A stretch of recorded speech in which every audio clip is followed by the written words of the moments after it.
Notice God, they just praying that I crash. Cause those guys, they don't want to see you last. They take $3 million to pay your tax. A tub full of money, I still can't relax.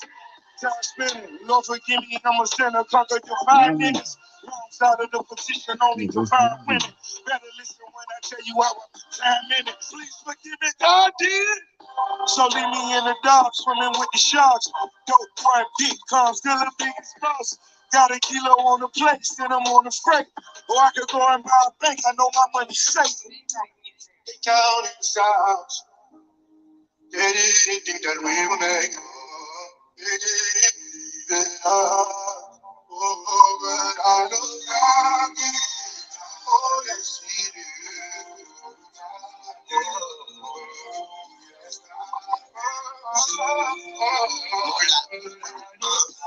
God used to limit every day I reach. They was tired of me winning, now they dead sleep. Don't want to see me with the ring, you better play D. Nigga, God did his thing. Yes, yes, yes, yes. Bless up and big up yourself, one and all. It's another edition of the Troy Graham experience with the three kings from Africa to America and all over the world. Ladies and gentlemen, boys and girls, we are back again to do some boxing chitta chatta, some talk, and you know how we do. We go all over the place with boxing, baby. We don't just, we don't just talk about current affairs and boxing. We go all over the place. That's what we do, right? So the other two kings, they stop in momentarily. As that's for right now, you have the undaunted one. Yeah, Troy Graham of the Troy Graham experience. I don't know really where to start because, honest with you, Friday is the eve of the Spence Crawford fight. 5 years in the damn making. Why did it take 5 years? I don't know. I don't know. And then you have the Fulton versus Inoue, the monster. That's a perfect example of a boxer who came in fighting scared. You don't fight scared, son. If you the boxer and he's the puncher, you stay close enough to him to utilize that jab. Keep him at bay with the jab. And then when he punches and then he recoils, that's when you punch back at him. When you see an opening, you hit him with authority, slip and slide. Hit him with authority, slip and slide, and always jab your way out. Go watch any boxer who's going to fight a hell of a puncher, knockout artist should go watch Mike McCollum versus Julian Jackson, see what he did. You understand? He used that jab and created just enough distance so Julian's punches will fall a little bit short, even though he did get tagged now. Make no mistake about it. You're going to get hit, but you're not going to catch the full of it because you have the distance. But power is power. Power is power, ladies and gentlemen. So if he gets hit good enough, you might do a little dance. But you experienced enough and you're good enough for you to hold on to the brother or to jab your way around and just keep him away from you until your head clear. Your best bet is to hold on though. You know, that's your best bet. Is to really just hold on and do your thing. At least that's what I saw when I watched Julian Jackson versus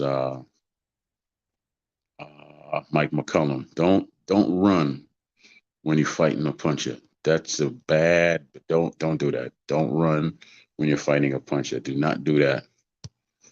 You have to stay close enough to the brother to let him know that you mean business, right? So that's that. I don't like watching fighters fight scared. I really can't say I appreciate any fighter that fights scared because it takes away from everything. Everything. And if you're a fan and you're watching this and you're like, why am I even watching this? This dude is fighting scared. I'm not gonna see the best of him because he's scared. right? So that's just a lesson for you young boxers coming up.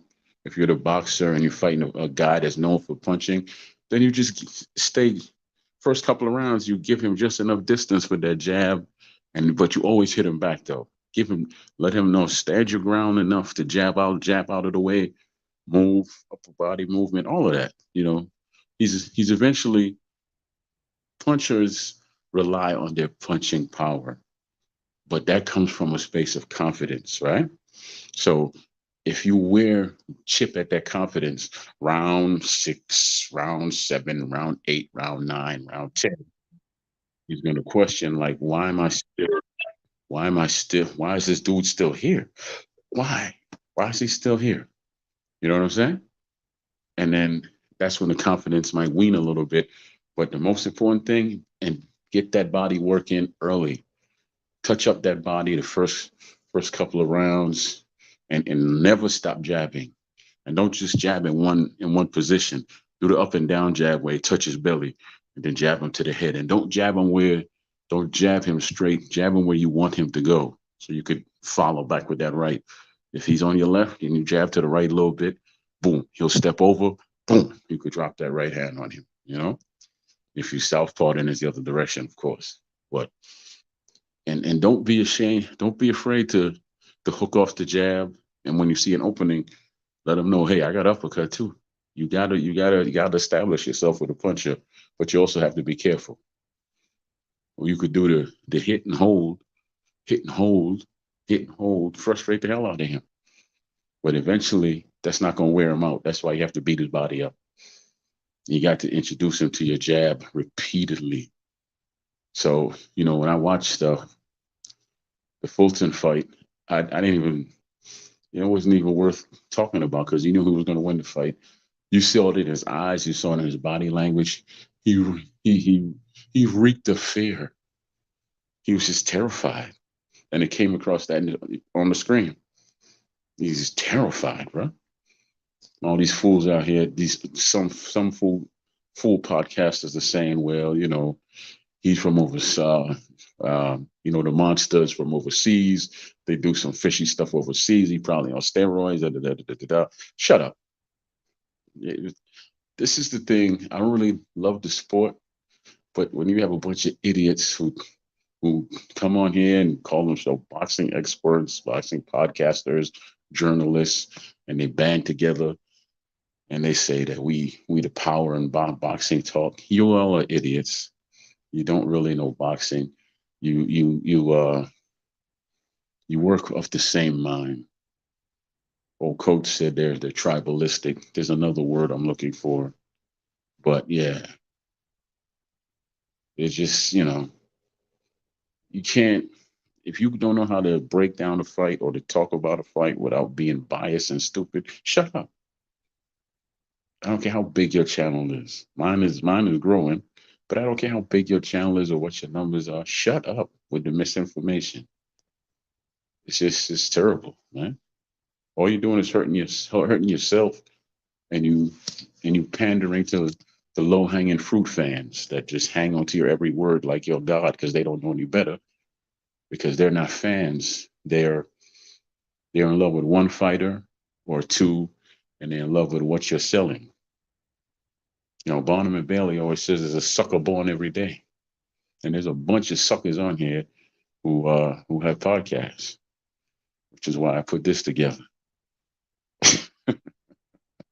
The 3 Kings, because people get tired of that, man. That hate, that whack talk. What's up, Lisa? How you doing? People get tired of listening to that whack talk that don't do nothing but tear people down. Come on. When you give your time to a podcast, a lot of times people want to get something from it. They don't just want to give you their time and don't get nothing from it. Or some of y'all just tune in just to hear a car wreck for all the drama. You know something's gonna pop off, so that's what you listen to. You know what I mean? But me at this stage in life, and there's people that think like me, right? We want to hear some professional, passionate, purposeful talk about boxing. And it don't even have to stay on boxing. You could translate from boxing into worldly affairs. Just you could even, a lot of different things. And then you transition back to the actual sport. Well, it's a boxing program. We already want. Well, shut up. You use it as a vehicle. It opens a lot of doors. I was on the show with Major Leroy. What's up, brother? I was on the show with Major, and the brother called in and said he lost his brother, and he's been listening to us now for a while, and it brings him some kind of peace. See what I mean? Now, if we would have rah, all drama, drama, drama, he wouldn't have been over there. He wouldn't have been over there. But it brought him some peace because we were bringing on Hall of Famers and different people. And he said, I never thought I'd be able to see or even get a chance to interact with these people, but I watch your show because I don't know who's going to come on. That's right. Right? Sometimes because you don't know who you're affecting with this vehicle you have right here. Don't worry, I'm gonna get to talking boxing. I'm just on my soapbox right now. Y'all relax, relax. I'm gonna get there. But yeah. I mean, because what else can I talk about that y'all haven't heard already? Help me out.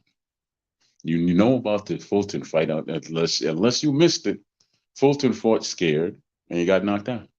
End of discussion. End of discussion. And then there's those of us who always say, well, the old school fighters, the new school fighters. Here's the difference between old school and new school. Everybody fought for money. Don't think that. But that wasn't the prevailing thing. It was a spirit of competition back then. If you could talk about the ladies of ITALK. Okay, good. The ladies of ITALK, they're very intelligent. They're very giving, and they're all very easy on the eyes. It has nothing to do with boxing, but it's all the truth though. There you go, Russia. There you go, Russia. But yeah, but my other thought, you made me lose my train of thought there, Russia. But the other thought I was thinking about old school and new school. Like I was saying, everybody fought for money. There's no fighter that didn't fight for money. But when that's all that it is, there's no passion, and the fans feel that. Come on, man. How many times did we watch? You get to watch Saturday afternoon fights, and you knew these dudes were giving it their all. I got to watch Simon Brown, Tyrell Trice on TV, Mark Breland, Aaron Davis on TV. Kevin Kelly and oh boy here, Derek Garner, Smoke Garner on TV. Speaking of that, I'm gonna reach out to Kevin see if he want to pop on in. But the sport needs that passion because that's what we feed off of. We need that. We need those fighters that say, you know what, I want my money, but I also want to fight this guy because everybody's telling me that he's better than him, that he's better than me. See what I'm saying? Every Everybody wants to, and that's what's missing. It's just passion, baby. It's just passion. That's all. And And who's to say that just because you're a fan of Tommy Hearns, you can't have enough respect to say that you're a fan of Ray Leonard too. I was a Hearns fan, but I had a hell of a lot of respect for Ray Leonard in that ring. I knew because I knew what he was bringing. He was not to be played with. Understand me? He was not, and if he got you hurt, just he was coming to kill you. He pretty and he fast, yeah, but he a killer. He's a killer behind them looks and that speed. He a killer. Like Mike Tyson used to say about Ali. This dude was like he said he's a predator that he's just a predator with good looks. Which is the same thing you say about Leonard, a predator with good looks. Hey, you know, and Tyson was the overall boogeyman of boxing. This era of boxing has no boogeyman. None. Ain't one boxer that stands out that you could tell me that everybody's afraid of. Not name them and claim them. Go ahead. I dare you. I got the link right there for anybody who wants to jump on. Name it and claim it. Name me one boxer in this era that people are afraid of. Name it and claim it, baby. Yeah, see? But Let's jump into the whole Spence Crawford talk. Actually, no, we're not. We're gonna say that till Friday because it'll be the eve of the fight, and I don't feel like repeating myself again on Friday. Like, look at the heavyweights of today, and I'm gonna say that again. Look at the heavyweights of today. Where are they? You got one jackass over there with a belt, Tyson Fury, who had two, not one, but two opportunities to become undisputed, right? His big thing is no man born from a mother could beat me. He had two opportunities to fight to become undisputed. You know who he's fighting? Francis Ngannou, I believe that's how you pronounce brother's name, an MMA fighter. Instead of fighting this other brother, is it Usyk? Usyk, I think his name is, who has the other three belts. Now Usyk is ready, set, go. He wants to fight. And respect to him, he fought after the only man to fight Anthony Joshua twice and beat him. So I got a lot of respect for him. He wants to fight. He's not gonna get that fight. Fury's gonna retire before he fights him because he is a cunt. I'm sorry if my language offends you, but he's a cunt. Just a cunt for all my Trinidadian brothers. A cunt. You know, how you 6'9" or whatever, over 200 plus pounds, damn near 300 pounds, and you don't want to become undisputed champion? What are you here for? Why are you fighting an MMA guy? And my thing is, I hope that guy knocks him smooth out. I hope he does. Just catch him one of the wild punches and knock him smooth out. End it. So then he could pack his gypsy ass up and go away. Kind of like they did in Snatch. Y'all saw Snatch with Brad Pitt? I didn't understand a damn thing he said in there. He wasn't even pretty in that movie. He was talking crap and he wasn't even pretty. Say, Troy, you call another man pretty? Well, yeah, because I'm that secure in my manhood. Relax. Relax. So Tyson Fury, shut up and go away if you're not gonna become fight to be undisputed. Anthony Joshua, in your head, you need a hypnotist or you need some psychiatrist or you need a kick in the ass, something to get your mentality back right. Because you got all the tools. Your mind isn't right, brother. That's all that is. You have all the physical tools, but your mind is not there. It's like you're not there. And then my man, Mr. White, right? Dillian White, you in the twilight of your career, baby, because you've been regressing, not progressing ever since the second Jizoro fight. You're regressing, you're not progressing. I don't know what happened. I don't know what happened, brother. I mean, you were knocked out by Povalek. That's his name, the Russian. You were knocked out by him. Yes, Russia. He was knocked out by Russia, and then you came back and you stopped him. But you haven't been right ever since. Listen to me. I give you two names. I got two names for you. Marvin McDowell, Umar Boxing, Baltimore, Maryland. I could get you in touch with him. Tommy Brooks, the legend. I could get you in touch with him. Okay? One of these two men will get you right. All they need maybe is a good solid 6 months. Get you in. I'm telling you, 6 months. Mark my words. They'll get you right, and that 6 months will add on another 2 years to your career because you're gonna be right by the time they after 6 months.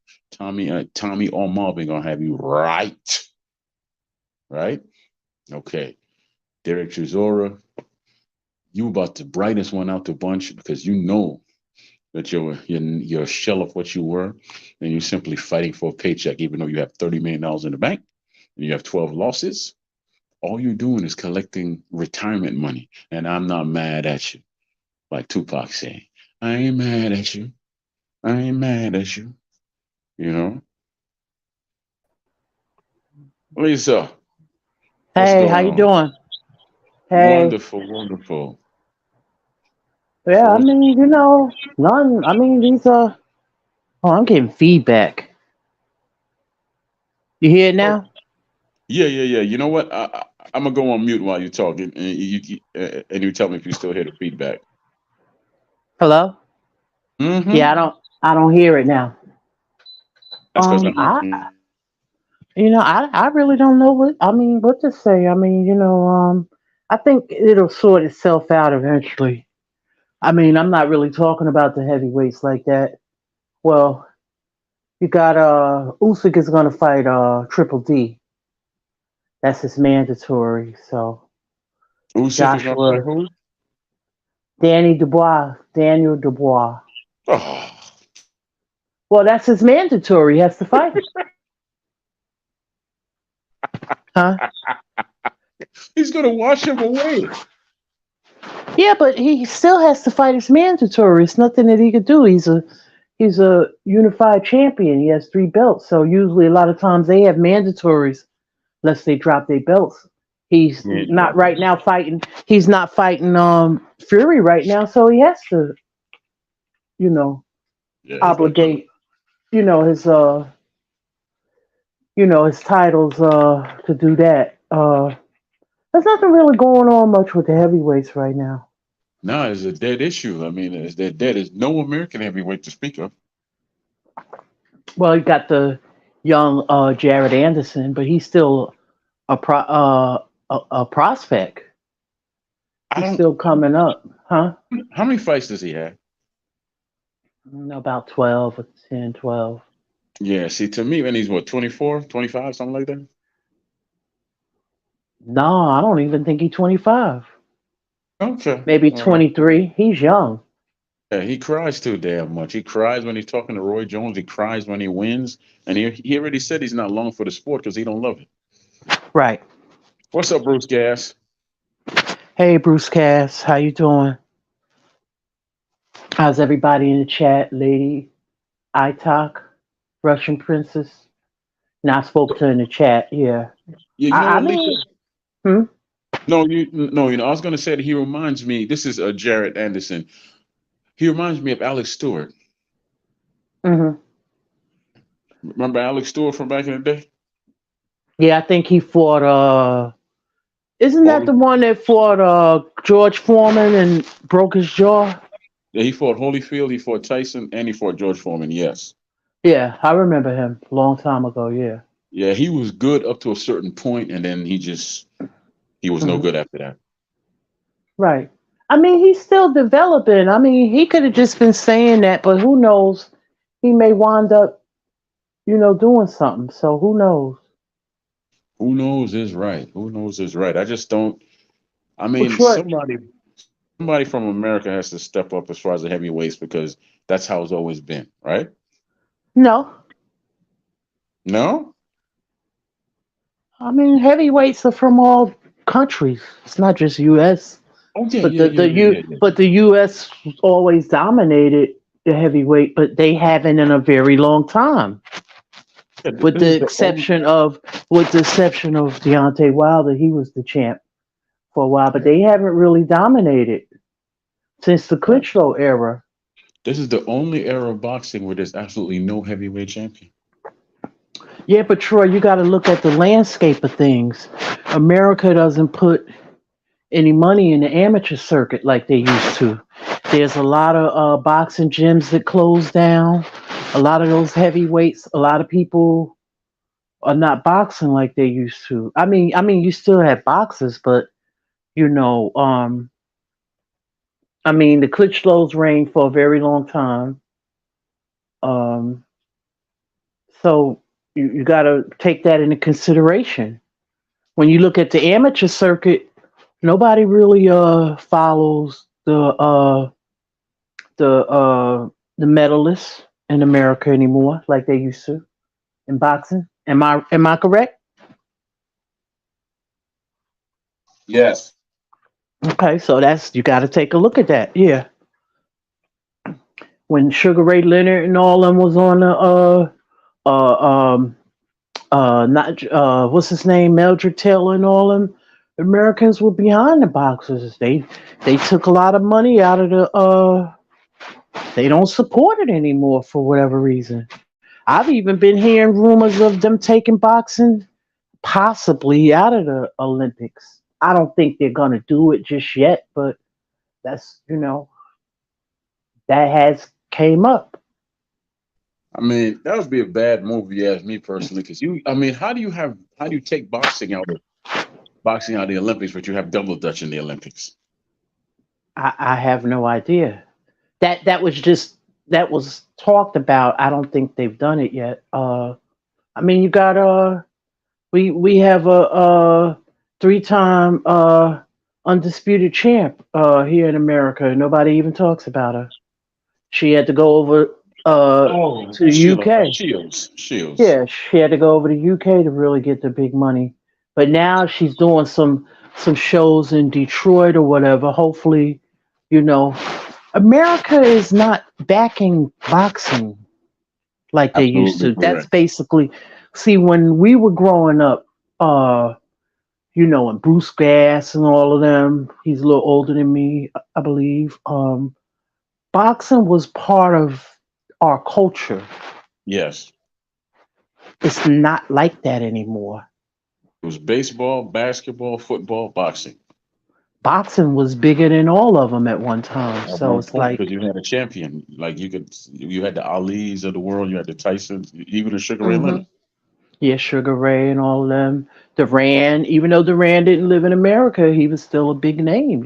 Yeah, yeah, yeah, yeah, yeah. He was, and then if you go back further, Joe Louis was this country's face. He was the face of basically boxing and the face of this country. Yeah. And they talk about the biggest fight in history. The biggest fight in history was really Joe Lewis and Max Smelling. Yeah, yeah, yeah, yeah. Schmeling. Yeah. Exactly, because it was for something else, other than boxing. That's why. Right. So it's just, it's no.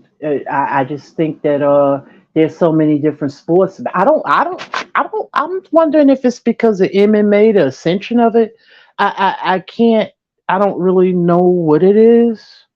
People just are not supporting it like they used to. We have our diehards. We're the diehards. If it wasn't for YouTube, that's why uh the boxers don't I'm not saying they shit on YouTube, but YouTube kept boxing alive. Honestly, I don't think it has anything to do with mixed martial arts. I think it has something to do with the lack of personality. That's it's no really because if you realize every time boxing was big, they had a standout personality who was also good in the ring. We have no standout personalities, plural, that actually are good in the ring. We might have people that are good in the ring, but they don't have Ty- any personality. but Tyson Fury is a personality. Yeah, Tyson Fury is not American, so that's why they don't gravitate to him. It's very Oh, biased like that, and you know that, Lisa. You know that. well, that then if you want to be biased like that, and I don't know what to tell you, you know what I'm saying? They can't be biased when it comes to boxing. You cannot be biased when they strap on that belt. It's a world belt. And All of those Tyson belts Fury, have W or international in front of them. yeah, Tyson Fury lacks the one thing that we like in heavyweights, a punch. Right. So But he that's why he doesn't really sell. I mean, honestly with you, his biggest fights were with Deontay Wilder. Other than that, he does not sell. but he's a big seller in the UK. He did well, I don't know. I don't think he is because most of the people I talk to over there, they're like, yeah, he's not that big. Well, that's what they talk about. So I really don't. He did fight in Vegas. Vegas helps with your visibility. So he's had some uh pay-per-views over here in the US with Deontay, but I don't think he sells in the US without Deontay. You know what I'm trying to say? Yeah, yeah, and it works both ways. Wilder doesn't sell without him. Right. So they made a lot of great money together. The both of them put on three, um, you know, um, a trilogy. So yeah, but it's the cruiserweight division is basically more people from abroad as well. Yeah, I can't name one cruiserweight right now. Uh, Reactbor. Uh, Uh, isn't the guy that he used to be light heavyweight? He's a cruiserweight now. What's his name? He's with the PBC. He's a Muslim. He's with the PBC. He won his cruiserweight belt. oh yeah, Help Badu me out. Jack. Yeah, Badu Badri Jack. Jack. Yeah, that's what I'm talking about. Yeah, he got a title now. He beat what's his name? Bacoli's brother. Yeah, Martin Bacoli's brother. I cannot think of his name. The one they was talking about possibly fighting Canelo at one point. I okay. Yeah, can't think of the brother's name. I know The we talking about. You African talking about the brother. African that he beat. You talking about the African. Yeah, but I know what that's you talking Martin about. Bacoli's brother though. I didn't Martin know that. Bacoli's a heavyweight now. Yeah. Yeah, I didn't know that. Mm-hmm. He's a puncher, but he's very antiquated with the way he fights. It just looks like he really never trained. He fights Mm-mm. one way and one way only. That's it. If he doesn't catch you with his power, then he don't know what to do. The best cruiserweights I've seen, other than with the exception of course, the great Evander Holyfield and Yeah. Kwawi Muhammad. Oh no, was Kwawi a cruiserweight at one point? Yeah, I think so. Yeah. Because Holyfield Yeah, beat him in his 12th fight to get his belt. right. That tournament that they had where Usyk won, those were like some of the best cruiserweights I've seen. Yeah. I tell Because you we what. had Andrew Tabiti over here, but he didn't really have a lot of fights. And then when they Mm-mm. put him in the tournament for the second one, not the one Usyk won, the one Gassiev, was it Dort Gassiev, I think won? I want to say it was Gassiev. He got knocked out by Dorticos. He didn't have See. that like pedigree. Mayweather Senior was training him, Okay. Okay. but he didn't really have a lot of fights though. He hadn't been up against that type of pedigree of fighters. Right. You're throwing out a bunch of names I don't know. I don't know any Yeah, cruiserweight. yeah, Yeah, yeah, and you named the brother, Badu Jack. When you say his name, all I can think of is someone from Australia. You know that because his name is yeah. Badu Jack. He's Swedish. Okay, He's from Let- let- Sweden, I I thought he was believe. from Yeah. Holland. I always all this time I thought Huh? he was from Holland. Is he from Holland or is he from Sweden? I think he's Swedish. I guess one of his parents is Swedish, Okay, well that makes or sense. unless he's just born there, and you know how you could be born somewhere, but it's not it's not his. I don't know. Not his culture, Not the culture. You know what I'm trying to say. heritage. Ethnicity. Yeah, Not yeah, yeah, ethnicity, ethnic background. Yeah, I think he is Swedish though. One of his yeah. parents must be Swedish. Yeah, Okay, that wouldn't surprise me.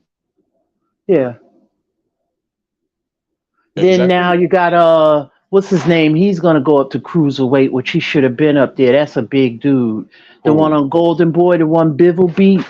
What's the kid's name? The Mexican young man.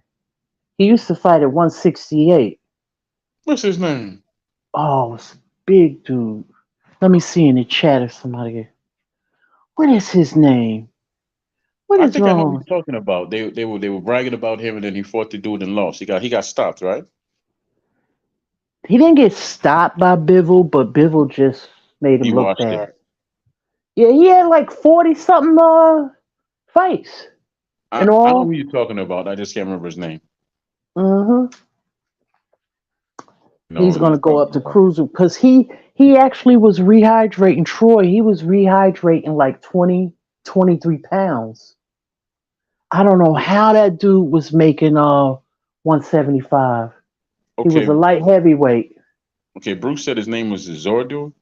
Yeah, Z Zordo. Yeah, Zordo. Zordo. Yeah. Yeah. So good. Zordo's is a decent fighter. He got like good punching power and all that.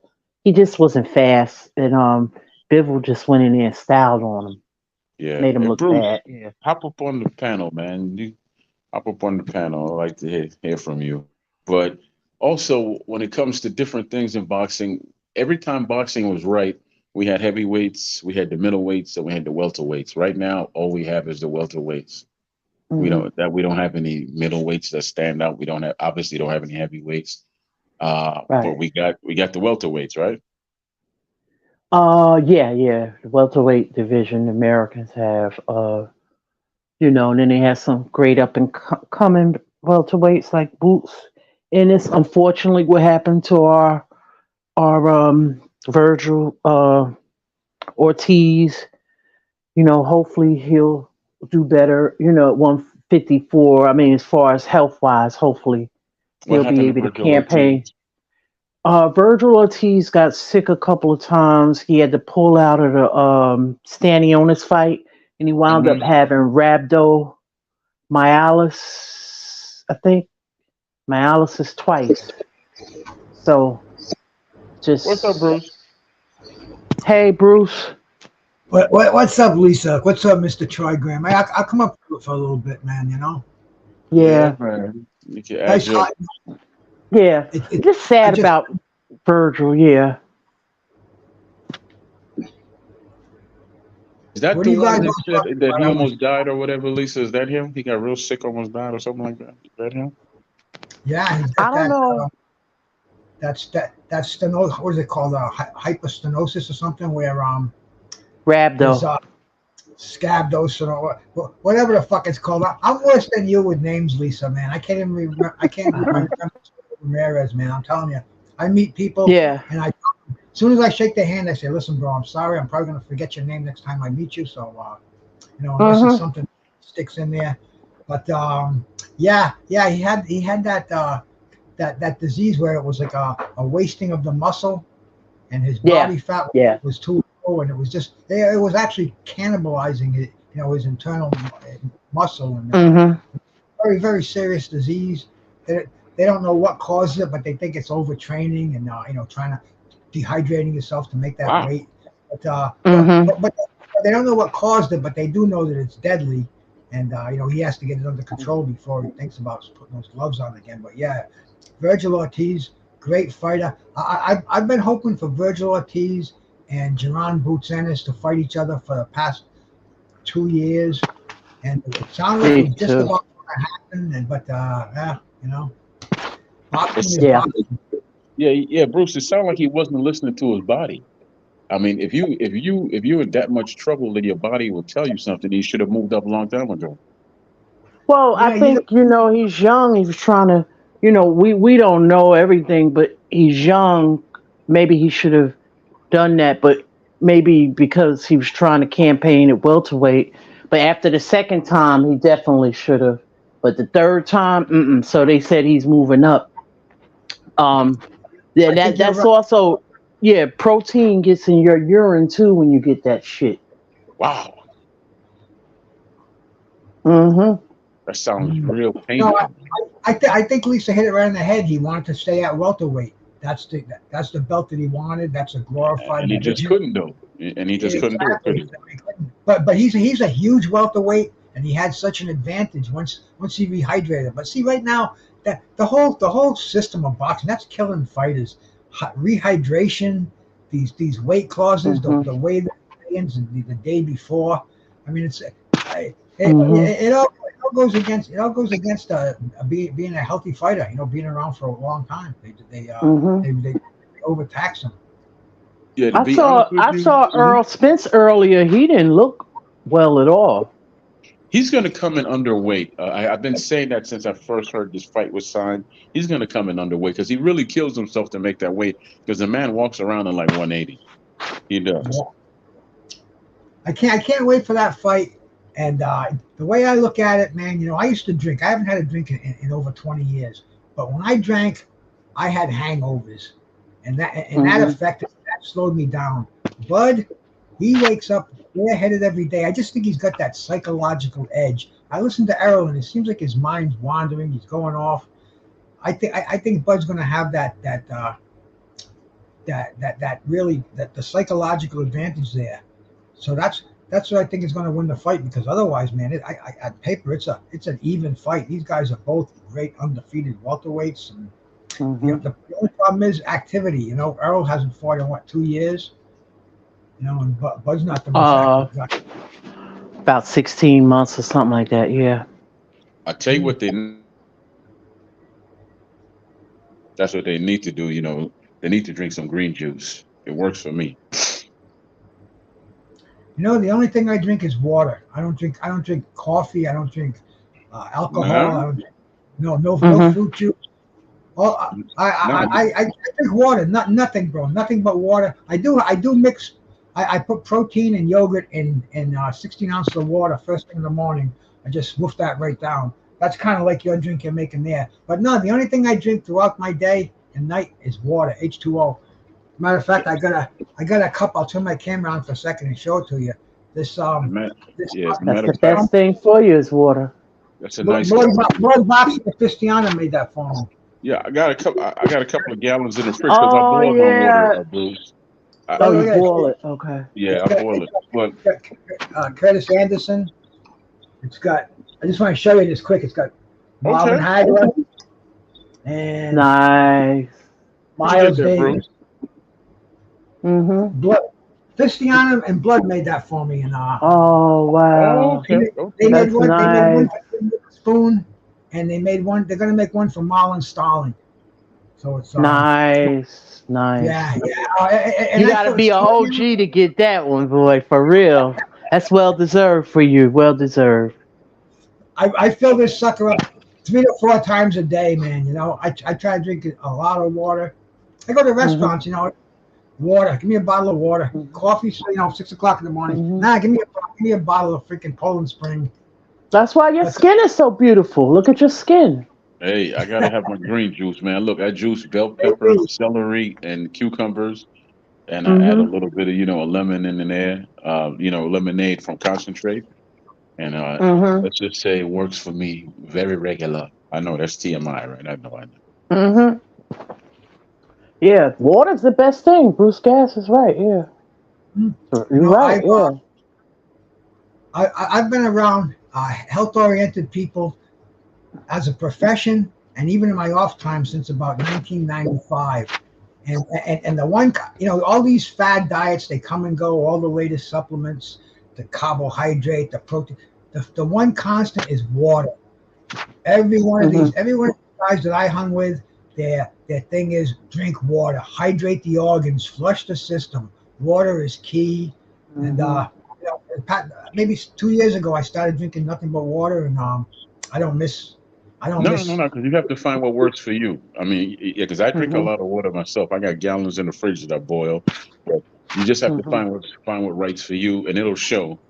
It'll show because Mm-hmm. definitely it'll show. And you also lose a lot of weight because there's a lot of hidden calories Absolutely in freaking stuff. lootly. I Oh mean, yeah. fruit, Yeah. a glass of orange juice, a glass of apple juice, that's loaded with sugar, and that's calories. Unless you I Water, make it know. yourself. calories. No, even if you make it yourself, bro.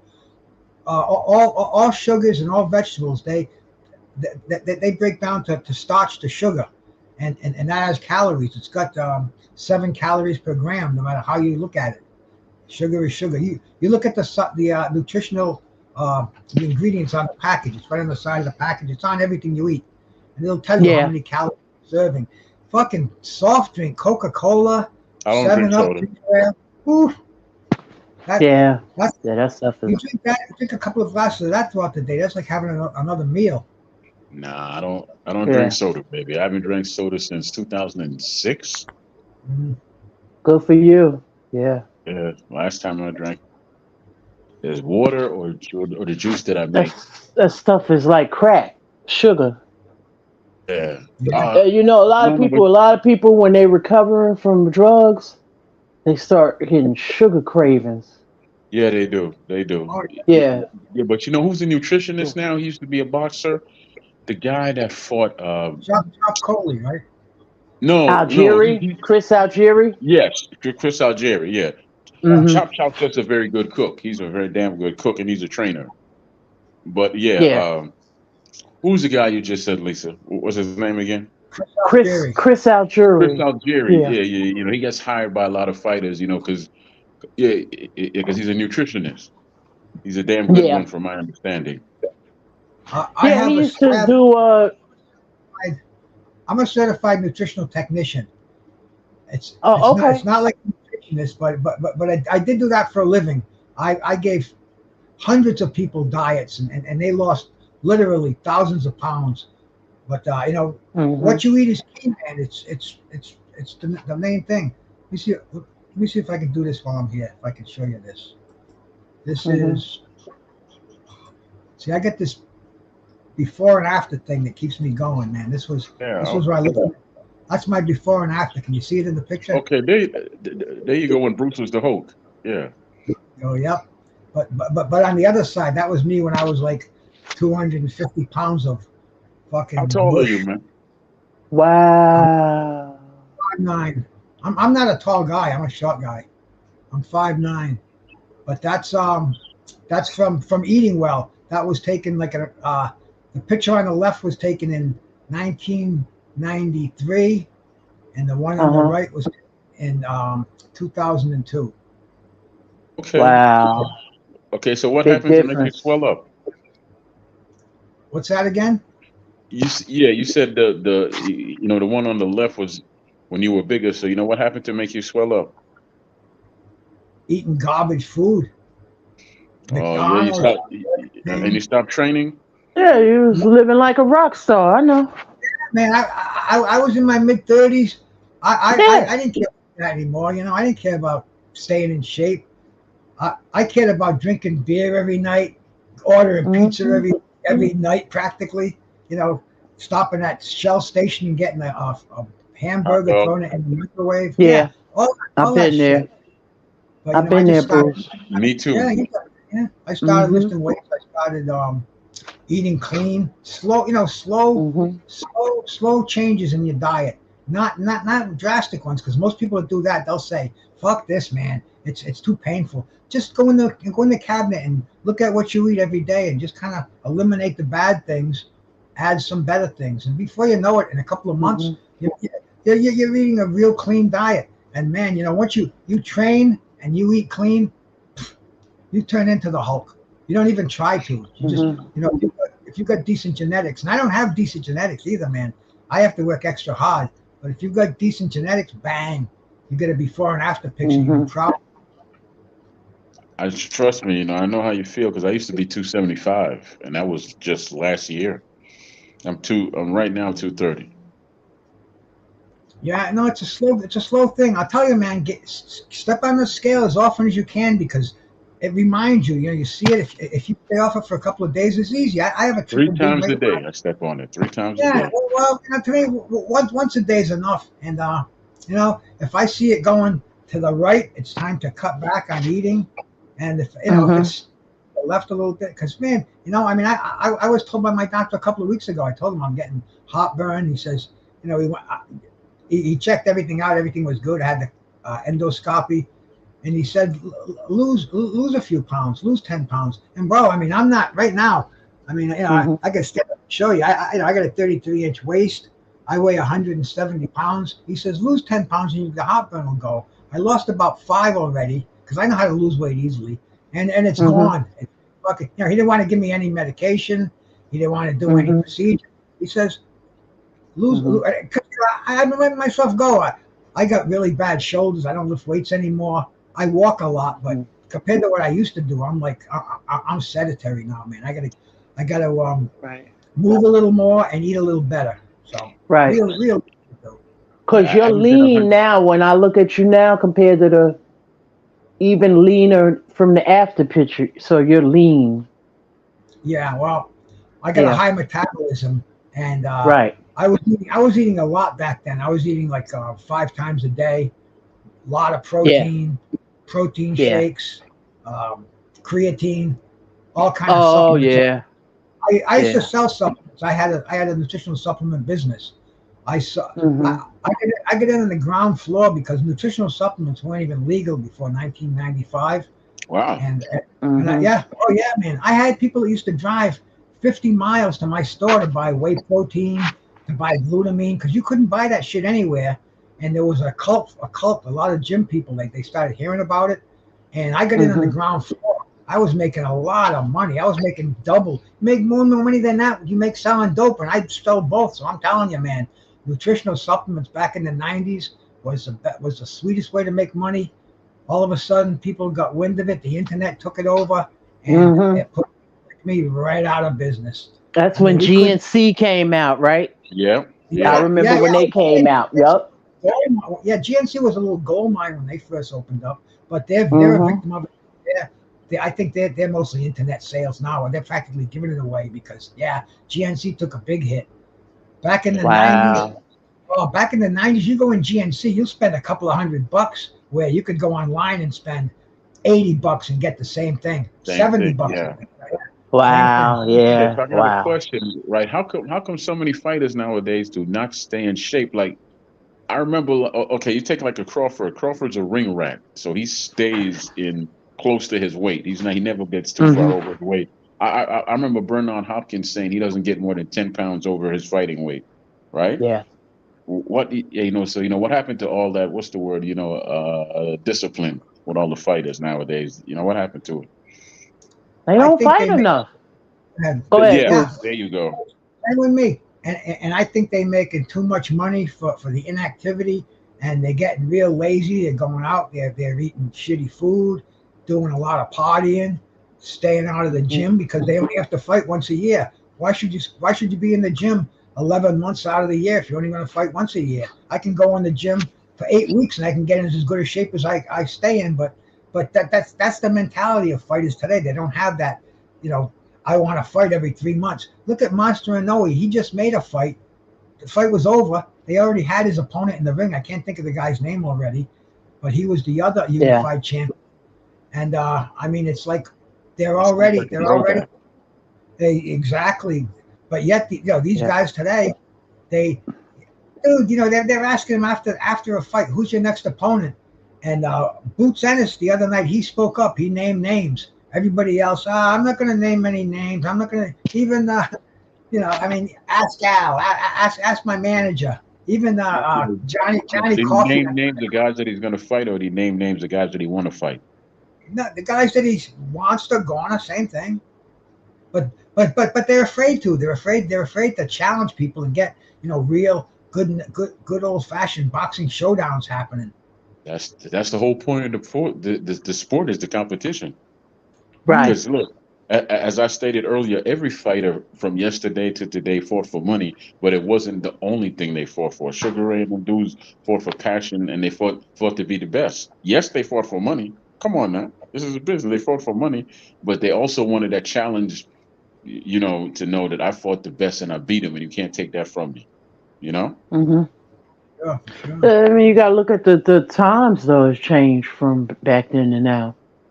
You had hard men. I know you're a big Marvin Hagler fan, as Yes. well as Yeah. Yeah. myself.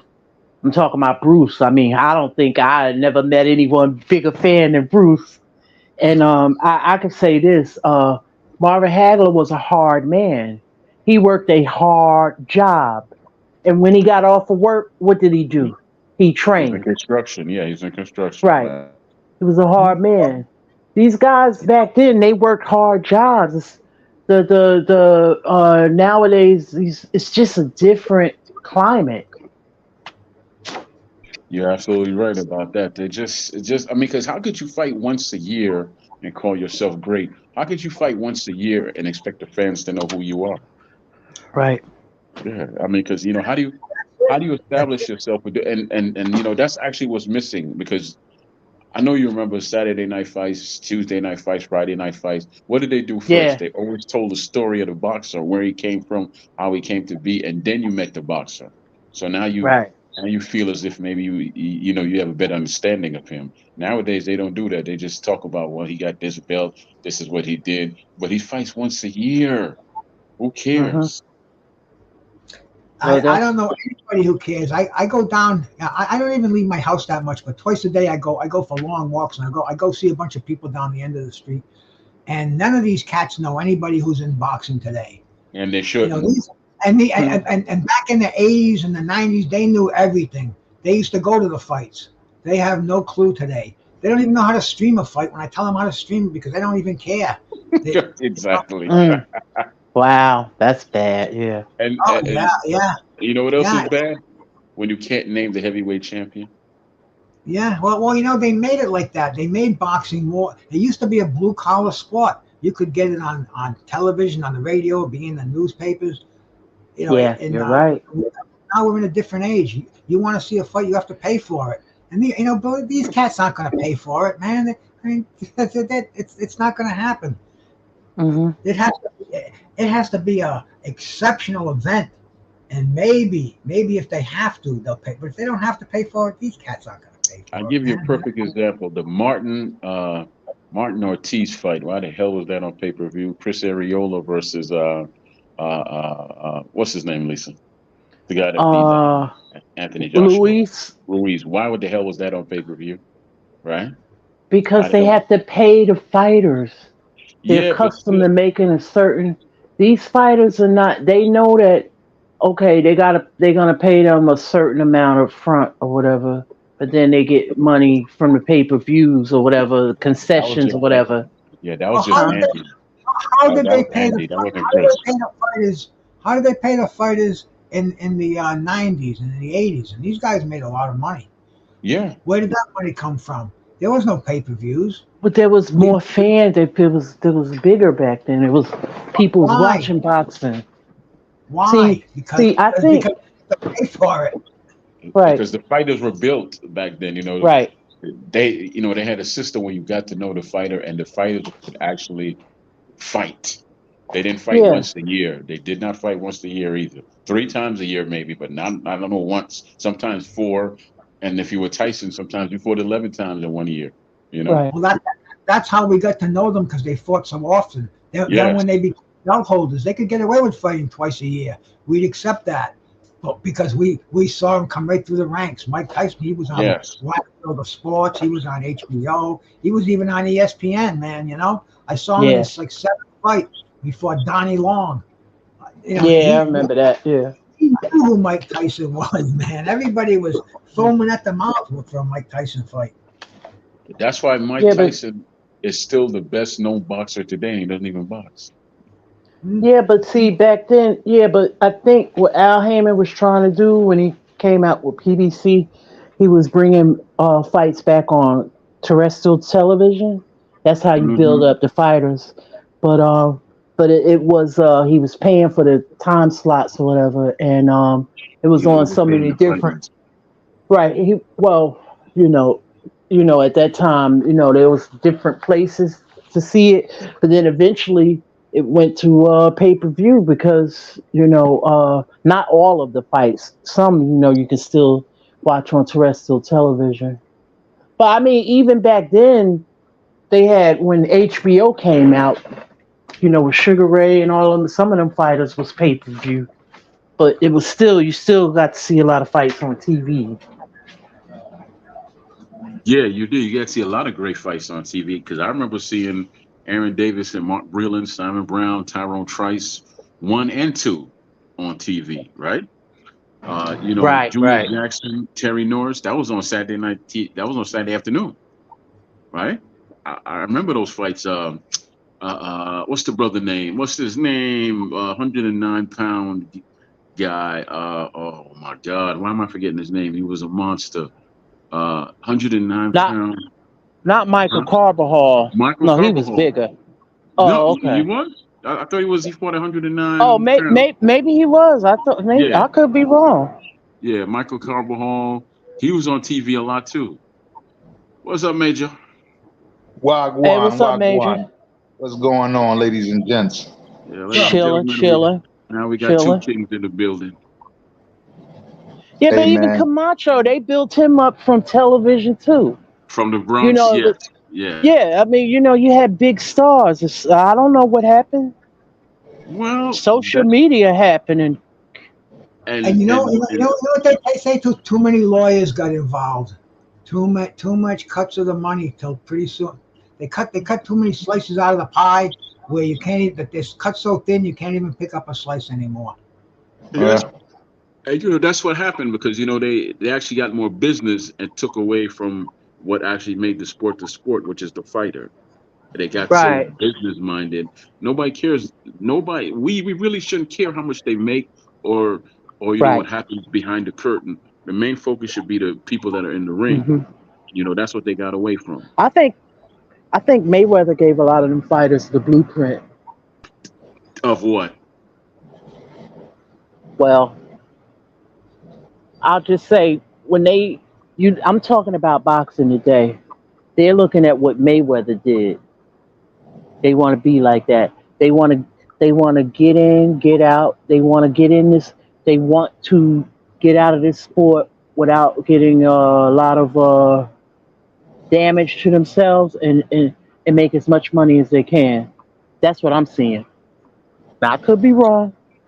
No, No, I Floyd. mean, no, they these guys want to follow him, but all he did was he did what Ali did. He made you hate him enough to pay to see him fight, but his fights weren't anything to see. For 12 years, his fights weren't anything to see. Before he came to 147, his fights were interesting. When he got to 147, right fighter, right price, his fight stopped being interesting. But I'm gonna people say the still paid to crossroads watch him, type of though. fight. My Go bad, ahead, Lisa. Major. Go I'm ahead. sorry.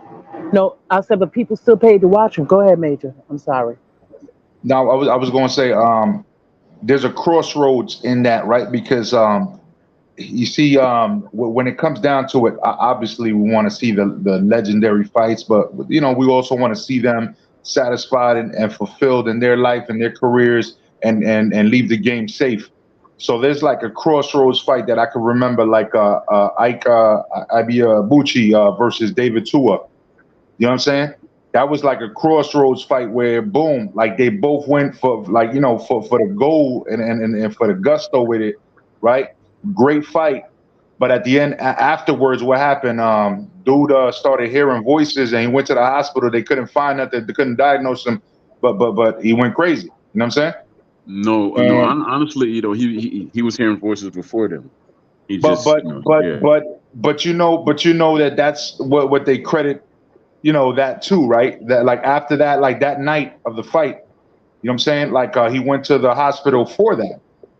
And I know about, because you've told me before off air, like, that you wanted to bring him on and stuff like that, or I'm sorry, or talk about him. You know what I'm saying? And stuff like that. And I get it. But I'm just saying, like that was like a real crossroads fight where it becomes about, well, is it about your health? Your career, being a legend, about money? Well, what is it all about? You know what I'm saying? So those are those career defining moments and those life defining moments. But not too many fights really get there. A lot of these guys fight low level opposition because they know they got great matchmakers. They know they can beat them. They play the A side. They use whatever tactics they can against them nowadays. But at the end of the day, then they start complaining when you go overseas and they got different rules. Like the whole thing with Inoue. And Inoue dominated that fight, but it wasn't because of his glove style. It was literally just because he's a better fighter. You know what I'm saying? That's all it is. Yeah, and he fought a dude that was terrified. That dude was, which is not his fault, but that dude was terrified from the moment the bell rang.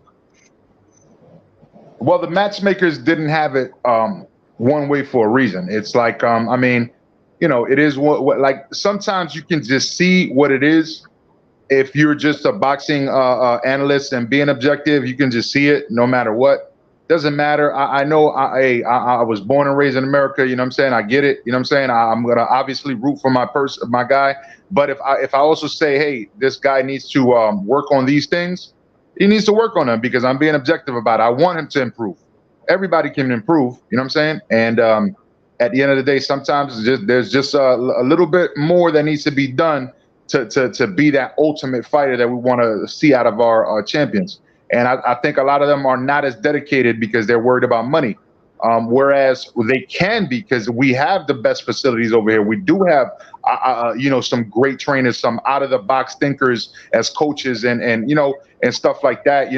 All types of different natural, healing and natural, weight loss programs and stuff like that, and we just don't utilize that. Like you get people, like, I'm sorry to say, because I love Tio, but like his pops that will prefer to fire somebody because he doesn't want to waste some money on him, because he thinks he knows the skills of that particular department. You know what I'm saying? Like, so it's just like little things like that hold somebody back and put them in danger at the same time. And that's why we don't have the champions that we should have right now, because we have some great potential here. The problem is we're just not. Everybody's focused on money, not about the skills. I agree. And that's actually hurting the female side of boxing too, because you had some great fights over there with the females, but they just, they claim they don't know how to market them, which to me sounds like garbage. You know how to market them, you just don't want to market them. You just don't want to. Well, I think the zone is doing a good job with the females. You know what I'm saying? Me personally, I like what they're the ones that are actually doing the best for the females right now. You know what I'm saying? They're bringing them back. Yeah, I Yeah, agree. yeah. You know, Bam Gardner knows how to market herself. yeah, she does. Yeah, she's easy on the eyes too.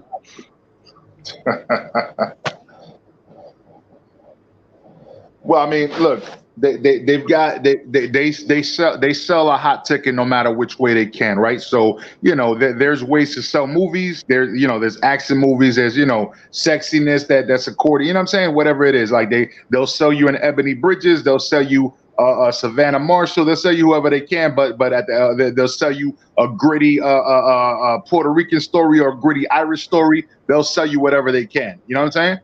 Wherever they can. But as long as the females get in the bag, they're doing the right thing. So shout out to them for doing that.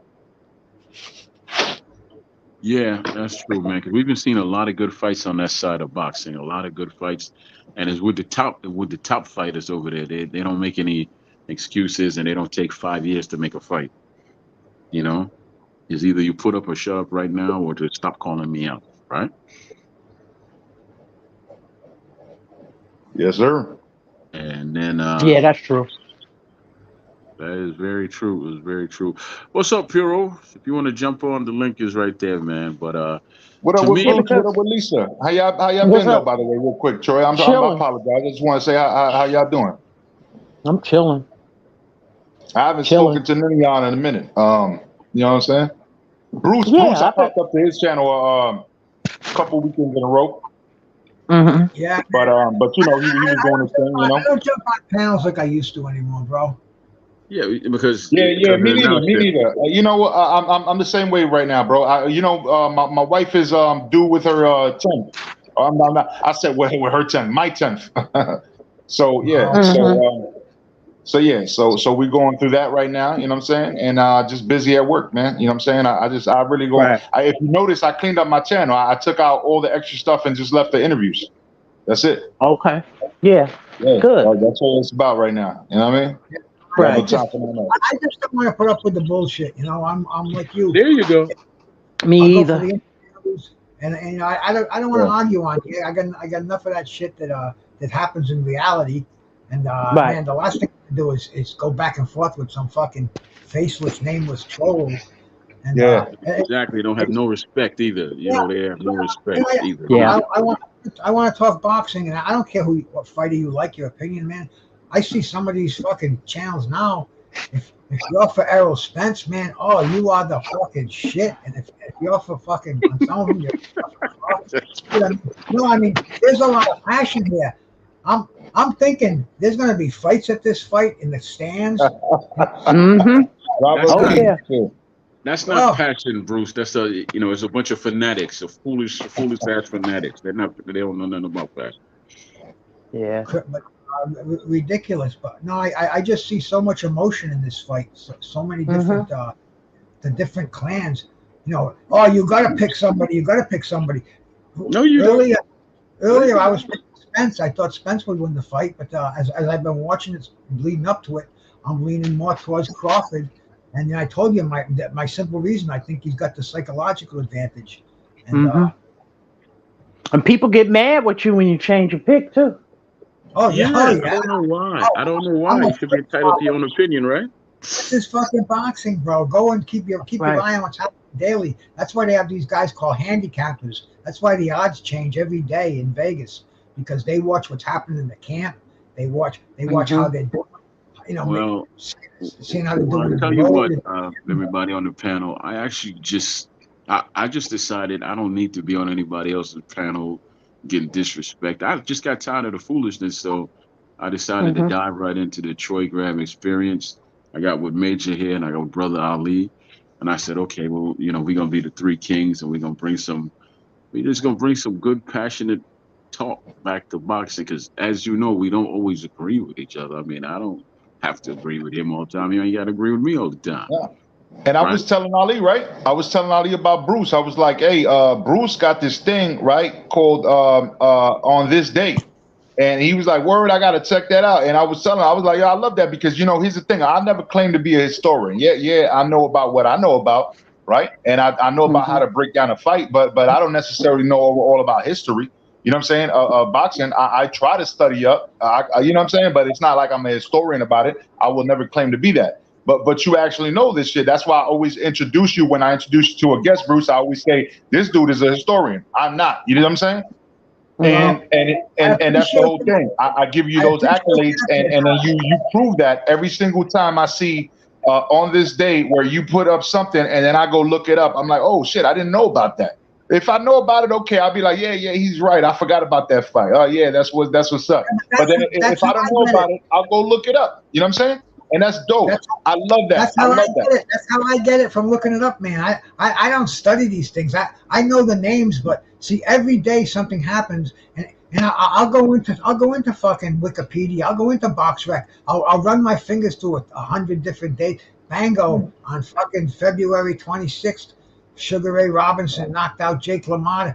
You know, and I'll go and fucking look at the facts on the fight. I'll put together a paragraph and print it. But you know, it takes me a little time to do it. But I love doing it, and I don't want to stop doing it. It's a dope concept, though. I love it, man. I love it. Keep doing it. Keep doing it. I love it. I'll tell you what, let me jump in real quick. That's a genuine thing that you have.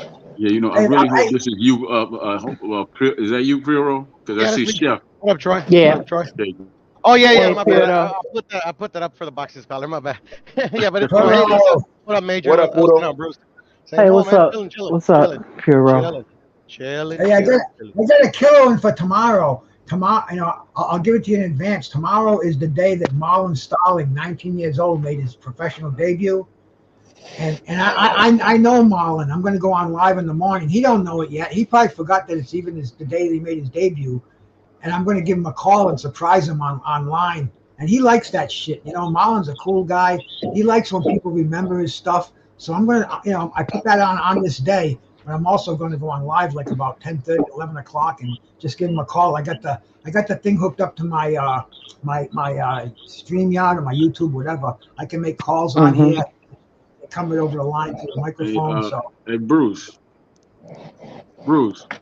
Yo, Who was the first man to beat Simon Brown? probably Starling. Yes, he beat Brown first, and he beat Mark Breland first. He gave Mark Breland his first L. Oh, his resume is unfucking believable. And who was the first man to beat Starling? Donald Curry. Yes, there you go. Yes. Well, let me ask Troy a trivia. Who was a guest commentator on the Ibuchi? I always fuck his name up. Versus David Tua. Who was guest commentator? Troy Graham. I don't know. John Scully. You've had him on. You know John Scully. John. Oh, good old John. John was a guest commentator there. Yeah. John's a historian. I'm not a historian. I just go and fucking Wikipedia the thing. John is a real historian. And you know why? You know what he told me? I talked to John. John's my friend.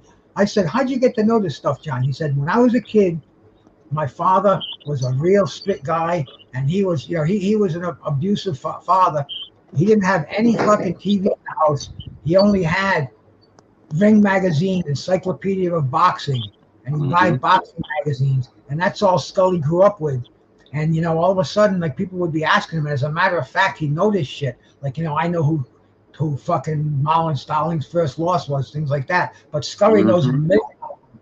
And that guy is a historian, man. You ever get a chance to bring him on alive? Yeah. You know, he's been on Major Key quite a few times. I tell you what I like about him. He's no nonsense. You ask him a question, he'll give you an answer, then he'll just get quiet. He's very no nonsense. He's the type of guy that if you don't want to answer, then you shouldn't ask him a damn question. You know, I like him. Great guy. I talk to Scully sometimes an hour at a time, 2 hours at a time. He's a good dude, man. And he knows to buy. Christ, he's the fucking assistant trainer for Archer Betterby, for Christ's sake. Yeah, he is. He is. Man. And he used to train Popeye too. I don't know if he still trains Popeye Rivera. But Piro, man, go ahead and jump in, man, because everybody else is set. All right. Who's B-Hop's first loss? Roy. He fought. That's when he fought at 175 when he made his debut or whatever. I don't remember. It was his debut, yeah. Yeah, Debut, yeah. that's Might when have middleweight he made his debut. They were Clinton both. Mitchell. And you know Clinton something? Mitchell. That was on free TV on HBO. Why the fuck don't they do that today, right? That was a fight with Exactly. two young Yeah. lions. Everybody had an opinion about it. It was prime time shit. Free TV. Everybody's home watching it. That you didn't have to spend the fucking money you're going to take your old lady out on for the weekend. You didn't have to, you didn't have to take from the kids' college fund. You just fucking turned on your $30 a month cable and watched it. Yeah, it was I Clinton got, Mitchell in '88, by the way. I got one for y'all. I think I'm right about this, but who was the first one to drop Tarver? Oh, that's a good one. I don't know. Hopkins. Oh shit, you're right. Oh, You're right. You're right. Ooh, oh, trick question right really? there. Nice. Yeah, it I was. got one. Who was the first Filipino to win a lightweight title? Oh, wow. Not Jerry Pacquiao. Penaloza. Say that again. Jerry Who Penaloza. who said Pacquiao? I did, but that's not the right answer. Yes, it is. It Oh, it is? is. Now, yeah. Now, who did he fight? That I don't know. David Diaz. Yes. Now what? Oh, Yeah. Now what belt was it for? is it the BC? BC. Yes. Yeah. Yeah, I saw that fight. Well, 'Cause, I mean, yeah. Once you said yeah, a Mexican, David you was know going to it had school to to be be a a lawyer. WBC, bro. No, but David was going to school to be a lawyer. Diaz was going to school to be a lawyer. Yeah, I'm baby curious. bull, baby. No. You guys are mixing them up. Baby Bull is Juan ¿cómo se llama? Diaz. Oh, Juan. Juan Diaz. Okay, right. Yeah. My bad. You're right. He fought Marquez, not Yes, he did. and he fought Eric Morales as well. Mm-hmm. That That dude was was the killing best I everybody for that. Yeah. saw. That was the best I saw Pacquiao. He looked really good in that fight. Yeah, he looked super. He looked like a superstar in that damn fight. He was so fast.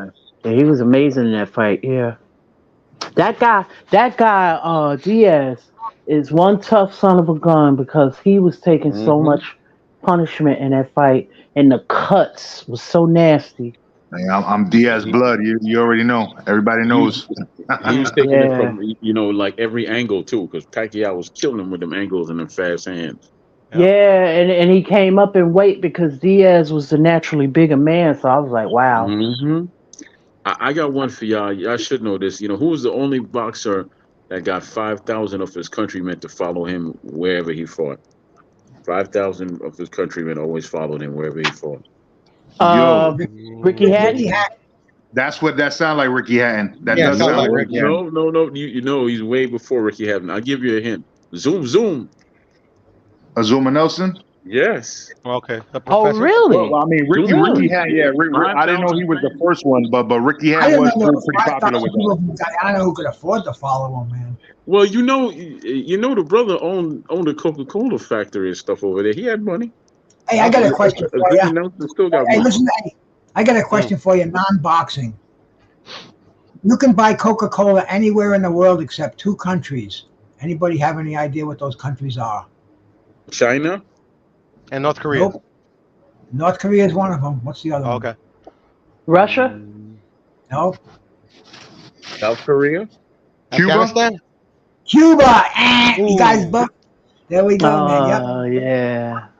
I heard That makes today. sense. That makes sense. Yeah. It does. That's It does. pretty cool. That's a pretty cool fucking trivia question, you know? Yeah, embargoes. They don't like embargoes. I got a question. Mm-hmm. Why Sad is one, it to be that honest. the Cubans make such great amateurs, but it doesn't translate into the pros? They can't leave That's the not all. island. That's not all the time true. No, Because you can count the number that's of true too. Cuban pros. Yeah, and Cubans are like the worst fans for their pros. That's the only Latino group I know that doesn't really come out and support their fighters. Because they don't market them right over here when they come to America. I think Aristotle Landa had a decent career. Yeah, and who was the other uh, brother that fought at 122? Rigondeaux. Rigondeaux. But here's the thing: Rigo was very revered and loved in Japan. That's where he should have stayed. They loved him over there. Yeah, he would have made a killing over there. Yeah. Just like AI was loved in China. Mm-hmm. No, that was Starberry. Oh yeah, yeah. No. So Yeah, You yeah, yeah, wrong. yeah. Strawberry. I remember That, Strawberry. yeah, I know Yeah, what no, you're no. talking about. Yeah, Coney Marbury, Island. not Marbury. no, yeah, yeah, Marbury. yeah, Stephon Yeah, yeah, Yeah, that Marbury. was yeah, a yeah, yeah. shoe. The Starberry was a The shoe. shoes were Yeah, Yeah, yeah, yeah. yeah. I knew what Stephon Trump was talking Marbury. about. I knew what We Trump was were talking both about. wrong, but you're right. We were both I, wrong, I but you're right. Stephon I knew who Marbury. you Yeah, was talking about. Yeah, yeah, Stephon. yeah. Yeah, yeah. It's just sometimes I don't know. They don't market them right. Like okay, like a lot of fights that a lot of them they should have been fought in. They should have been fighting out of Florida or Miami. Hmm. That's Yeah. where they should have been But fighting. here's the crazy thing, Lisa. I'm sorry, but I'm sorry to cut you off, and I want you to land the plane. I just want to insert some information. Miami, unfortunately, is very political with the Cubans. It's more political than it is about anything else. There's nothing that has to do with sports and anything like that. Is more activism, and I've seen that firsthand when I lived down there with the Elion Rodriguez thing. It was like completely nuts. I never understood what was going on until I got a little more intelligent and started understanding that the whole thing of Cuba and the United States. But I apologize for cutting you out. I just wanted to throw that out there. That's one of the reasons I think Miami doesn't really grip it. Oh, okay. Thanks for letting me know that. I didn't know. Yeah. See, because I felt major. I felt like sometimes you got to go where, like, okay, you know how like Kawanaki was fighting in New York, and he Yeah, brought a because big Polish crowd. Yeah, that's why of I was course, yeah, thinking like no. that. Yeah. And Yeah. just like we had a big outing for with Katie Taylor with the Irish people, right? But the thing is, the Cubans, unfortunately, and I'm not talking like bad about Cubans. I'm just saying politically speaking, they're so divided because some of them feel like socialism itself, right? Like it is bad because that's what their dictatorship disguised itself as before it became a dictatorship. And so now they're like worried about everything that has to do with anything that's social, right? And so Hmm. they're so anti-socialist that they're like they literally bug out. Like they're like so worried. But then you get the other ones that come and they're like liberating themselves just by getting like risking their lives to get on the land. And they're over here, they're saying, no, we have to get away from that stuff. But then Hmm. they're also mixed up. It's so crazy. It's like so that's why you get like the Cuban dude that he trained Cotto, he trained a lot of people, but they're in Orlando. They're not even in Miami because Orlando's more Okay. like open. You know what I'm saying? It's not like so political like that. You know what I mean? Hmm. Hmm. Gotcha. Who's the most famous Cuban professional of all time? Cuban Boxer. professional what? Boxer? Yeah, the most famous, known by a lot of people. Uh, Hmm. it's Well, like not popular. Eris. I would say popular, the most I popular. can't. Yeah. I was gonna say Lauder, but I don't even think so. Uh, no, I wouldn't say Lara either. Yeah. Yeah. This is obviously I got opinion, a but feeling that you're gonna it go was deep with, so I Mantequilla. don't It want to was throw an answer out Mantequilla. there. I'm sorry, it was Mantequilla Nápoles. I don't know if you guys know who that is. Oh yeah, yeah, yeah, Yeah, yeah, yeah. yeah, yeah, yeah, Oh yeah, yeah. yeah. Carlos I didn't know Pontiac. Napolis Jose was Napolis. Cuban, bro. Jose My bad, bro. Napolis. Yeah, yeah, Yeah. yeah. No But Palace, Yeah. no Palace. Yeah, I can't believe you know he. who's Yeah, real yeah, yeah. popular? The You know who's El real Mexicans popular Mantequilla. back adopted in him the because 70s, bro? that's where he like found asylum at. But at the end of the day, he was in movies in Mexico. Like I mean, like he was. I mean, he's like famous. Yeah, I thought he was Mhm. Mexican, bro. That's what I'm saying because Yeah, yeah, yeah. I actually brought him up in Hispanic Heritage Month a Oh, you couple did? years ago. Nice, Yeah, I nice. did. Yeah, so I didn't know that he was Cuban though. I thought he was Mexican. Yeah. Well, Look, Yeah, I Tia mean, technically he's that's both. good Technically he's information. both. Stevenson, He's got a citizenship everybody, eventually. No everybody doubt. knew I who do that. Teofimo Stevenson was, bro. You remember Teofimo Stevenson? They had fucking, Yeah, Yeah. yeah. for Christ's sakes. He has like two or three gold medals. He knocked out Dwayne Bobbitt, John Tate. I mean, he beat Mhm. everybody in the amateurs. And Wayne Bobbitt. Dwayne Bobbitt. That sounds like Oh, a copy of Lorraine Bobbitt. Yeah, that's what I was yeah, gonna yeah. say. I was Isn't that the Mm. dude I was that got thinking his he tongue messed with the guy that cut got off? his private cut off. He was the Little everybody 90s joke. Little 90s jokes for the old heads. Little 90s jokes for the Dwayne old heads. Bobbitt. Nah, he was Mhm. the John. great white hope before fucking Jerry Quarry. Oh I mean, yeah. before Jerry Cooney rather. Yeah, Yeah. he was undefeated in Madison Square Garden. He fought Ken Norton. Ken Norton Mhm. annihilated first round. It was like Mm. it was like a Saturday Night Live thing. They were talking about muggings in New York, and they were showing fucking Ken Norton. beat the Damn. shit out of Dwayne Bobbitt. Hey, It was they fun. did a documentary about that guy on Rich the Fight Historian. Yeah, Uh, I'm friends with him on Facebook, right? It's gonna be his family that's talking to me because I asked him if I could talk, start talking about boxing, and they said, he's real sick and he can't. I think it was his birthday. I wished him a happy birthday or something, and they right. said doing it, but Dwayne's, he's dementia, and he can't talk or anything like that. Mm, But oh yeah, wow. man, you go out and you do some fucking YouTube fights of him. He's got some pretty interesting fights. He was the Great White Hope for sure. I mean, they were building him up with tomato cans, and he was like 50-0. They sent him in there with Ken Norton, and he got fucking Oh, undressed, man. God. Wow. I can I see like his that. documentaries, by the way, Lisa. I enjoy them. Hmm? Yeah, I The like guy, his the guy. documentaries too, that guy, yeah. Yeah, I like him. I Hmm. gotta look for that fight now on YouTube, Bruce, because you got me laughing All with right, that so name. what 1 minute fucking fight, Troy? You'll definitely fucking dig it, man. You could probably show it right now and just to watch the sheer brutality of it and the knockout. Damn. The guy goes fucking head over heels to the fucking canvas too. It's And his name is Bobbitt. Dwayne Bobbick. Dwayne Bobbick, Not John Wayne. not John Wayne. Dwayne. Mm. And he fought what's his Oh, name again? Teofilo? Emo. Yeah. Uh, Yeah. you remember John Tate, the guy that got knocked Yeah. out by Mike?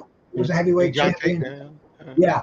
After Big John Tate got knocked out by Weaver, fucking Dwayne Bobbick was making a comeback from getting knocked out by Norton, and they put these guys together on Wide World of Sports once again on a Saturday afternoon, free. Everybody's watching it on the TV. The bars are full.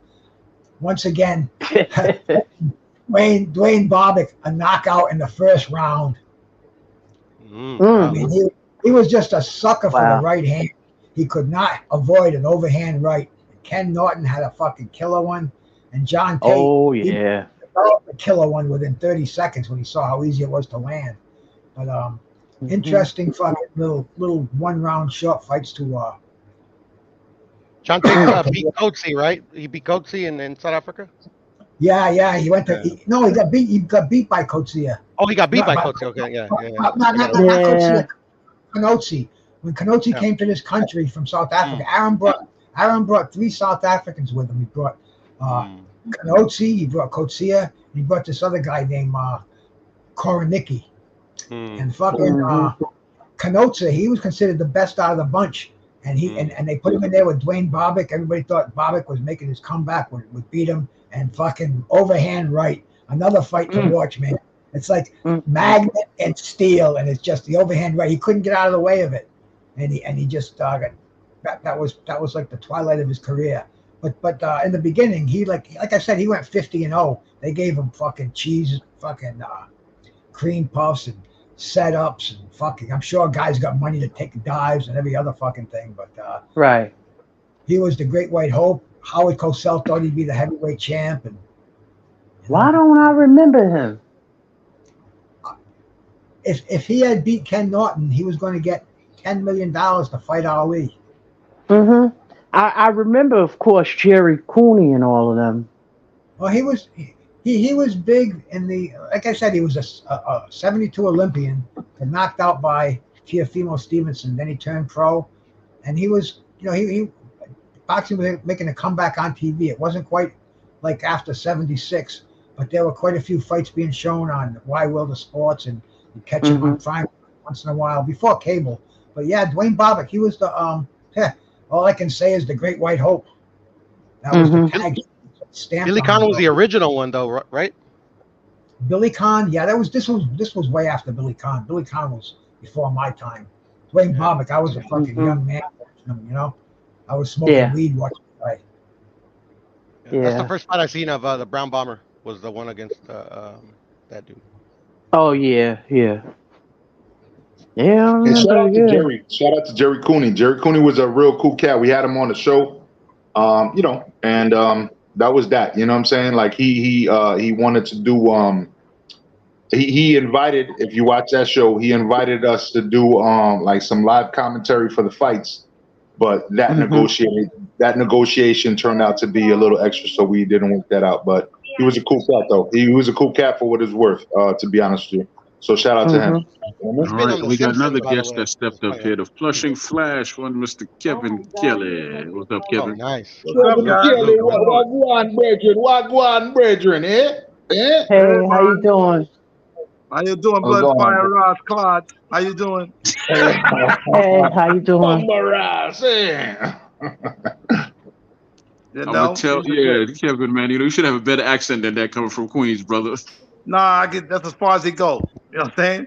Blood, Fire, Right. Ross, Claude, Bummer, Seat. That's what I know. He got that rapid fire split star type of flow, you know what I'm saying, with it, you know? Yeah. Yeah, man. So I know we're talking about the fight that's coming up Saturday here in Vegas. I know we're talking about that.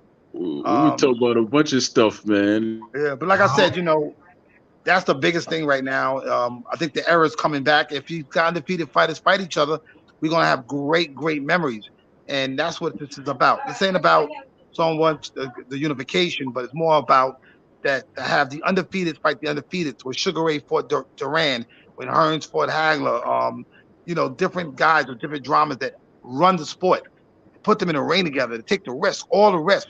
You know what I'm saying? People understand something. You know, in boxing, if it's all about the money, then it's not really a sport. Because at the end of the day, you know, you got to risk it all. That's what people want to see. Now, people jump out of planes, you know what I'm saying? It's the risk. Okay, that's what makes it exciting. And in boxing, that's what really needs to happen. I'm glad. I think Usyk might go against Tyson Fury. There's a bunch of good speculation coming up. I mean, Canelo's going to fight Charlo. So at the end of the day, you know, that's what needs to happen to the sport. Kevin, what do you Yeah. think of? My name is Bruce Gass, by the way, man. It's a pleasure to meet you, bro. I grew up watching you, man. The fucking fight you had with fucking Smoke Gainer was like a fucking memory in my head, bro. I'm I glad you mean, enjoy that. I mean, bro, you know, it's an honor to be on here with you. But let me get back to the point over here. What do you think of Devin Haney and Shakur Stevenson? Shakur turning down the 25% of the for one fight for undisputed 4-belt era. What do you think of him turning that down? Well, I give him credit. See, right now, to these days, guys make a lot of money these days to box. Where years ago, you know, you had, I mean, I didn't get a title shot till I was 36-0, which is unheard of today. These guys make good money, but the thing is, money is prohibiting the great fights from happening. I think they should look at it as Shakur Stevenson, you know, he's got a great value of worth. So at the end of the day, I give him credit for turning it down because what they try to get you on is, oh, yeah, I'll give you the shot, but you got to take a 25%. So you're lowering your value. So what happened is next time you negotiate, the promoter's gonna look at you and say, well, he broke down for that. He can break down for anything. You know what I'm saying? Don't be a prisoner to the cash. That's the whole goal. So I think Shakur Stevenson will beat Devin Haney. I mean, I was there when at the last fight, at the Haney fight he just fought, and I didn't have him actually exactly winning. You know what I'm saying? I mean, it was a You close lost. fight. When I went home, when I went home You and talking about the scored it, Loma fight? You talking about the Loma fight? Lomachenko. I was at the fight. I watched it live. I tried to shut the audience off because I know how I can do it. I'd rather have commentated it, but when I got home, I always watch it again, and I watch the fight again, and I score it. I tell people, never tell me your opinion. Your opinion doesn't count because there's 12 rounds of boxing, and you're not going to remember all 12 rounds. So at the end of the day, unless you score it, then you have an opinion. And I scored it a draw. It was dead even. I got 2 rounds dead even, 10-10. Half that fight, Loma won. The other half, Haney won. So I had the fight 115-115, scored evenly. So I didn't see Loma winning. I didn't see him losing either. Now, let me ask you this, because if it was a close fight, right, where you had it like 115, 113, you know, in all favor, but then you had one judge was 117, 111. That's kind of like that's where you take the robbery into consideration, right? And that's what I was saying. That's what I was saying. I wasn't saying that it wasn't a close fight. I thought Loma won, but it was a close fight. Now, when you take those other scorecards into consideration, like the 117, that means that Loma wasn't even in the fight. I don't know what they were scoring. Yeah. So like I said, the big thing to do, understanding for your own self, is watch the fight and score it yourself and see what the numbers you get. Because See, the rounds, certain rounds are clear wins, and some are you don't know. So at the end of the day, when I scored I got a different point of view. You know what I'm saying? There were rounds where Loma took off, and he let Haney back in the fight, and there was rounds that Haney had took off definitely, and Loma won those rounds. So at the end of the day, remember you got to take the championship from the champion. That's what one of the rules will never change. You got to take my belt, and Loma might have felt that he did enough to win, but when my scorecard came through, it was 115, 115. So when I watched it, like I said, and that's automatically, that's why when I score fights and I'm commentating, every time I commentate a fight, I score it as well as I watch it. My watching, because like I tell people, you remember the last 4 or 5 rounds. That's what most people remember. Okay? Your brain is not going to hold from round 1 to round 12. It doesn't do that. So you can't remember who won the early parts of the fight, the latter parts of the fight. So you can't remember that. So that's where things go wrong. That's what I'll tell everybody. Always, always, always score the fight. So where does Lomo go from here? Well, if I was the sanctioning body, he's protesting it to get the sanctioning body to order a mandatory rematch, and that's what I would do. Like I said, Haney, Shakur Stevenson, I think, is a very, very good boxer. Very, very. He ain't got to tell anything, prove anybody that he is a great boxer. And what he can do. He's got great reach advantage, height advantage, and the angles that he comes from is amazing. And like I said, when you're a southpaw, you got an advantage. I understand the southpawness because I'm a southpaw. You know what I'm saying? Yeah. That's going to be the hardest division in boxing, 135. You can't go wrong in that division, Yeah, but like I said, right now you got a bunch of southpaws out there that are dominating. That's what you're looking at. You're looking at what used to be once in a while. You're looking at everybody now. You know what I'm saying? And they dominate. And I always thought the last southpaws to dominate the industry if we all came into it at one time. Matter of fact, there was righties that probably could have beat some of the southpaws if they were right-handed, but they couldn't beat them because they're southpaws. Just like I know partners of mine, friends of mine, Junior Jones, Tom Boom Johnson, could not fight lefties. That's why we never got in the ring together. Never fought. Prince did very well. Gainer did very well. You remember fighting named Harold Warren? Oh yeah. Yes. Frank Warren's brother. Yeah. After he beat Tom Johnson, gave him his first loss, and then he beat Tony Green and gave him his first loss. I was the next up, and he said, "I'm gonna beat another undefeated fighter." And the difference was I was lefty like him. I was lefty like him, and I beat him. And I stopped that reign he was doing because he was having a good run. He had a very, very good run. He beat Tom Johnson. He gave him his first loss, and he beat Tony Green. He was the next hot boy. He was really up and coming. And hey, Kev, let me ask you a question. Because me myself, like I fight like a southpaw, right? But I'm actually right-handed. But the reason I do that is because I have such a loose jab, and I know how to use that shit so well, and I know how to use my left as a hook. But that's why I use my stance like that. But naturally, I should be using my left as a jab. You know what I'm saying? But I was never trained that way. So as I grew up with fighting, I just just street fights. I just started using my right as a jab because I had my right foot out, right? So so that naturally I just learned how to fight like that. So I think that right now a lot of people just growing up, you know what I'm saying? They just a little more accustomed to it, and that's why you got more switch hitters right now. Yeah, well the thing is, I was switch hitter. I could fight righty lefty. I'm a switcher. That's what Crawford does. That's what a lot of Marvin Hagler used to do. Not only we southpaw, we switch. So the thing is, in street fights, most people lead with their power hand because street fight. That's a street fight move. But the problem is, if you got power on it, then it works. If you don't got no power in it, then it won't work. So right. There you go. And me, I'm a natural born lefty, but I write right-handed. I write my right hand. I don't write because years ago my grandmother lefties was taboo back then.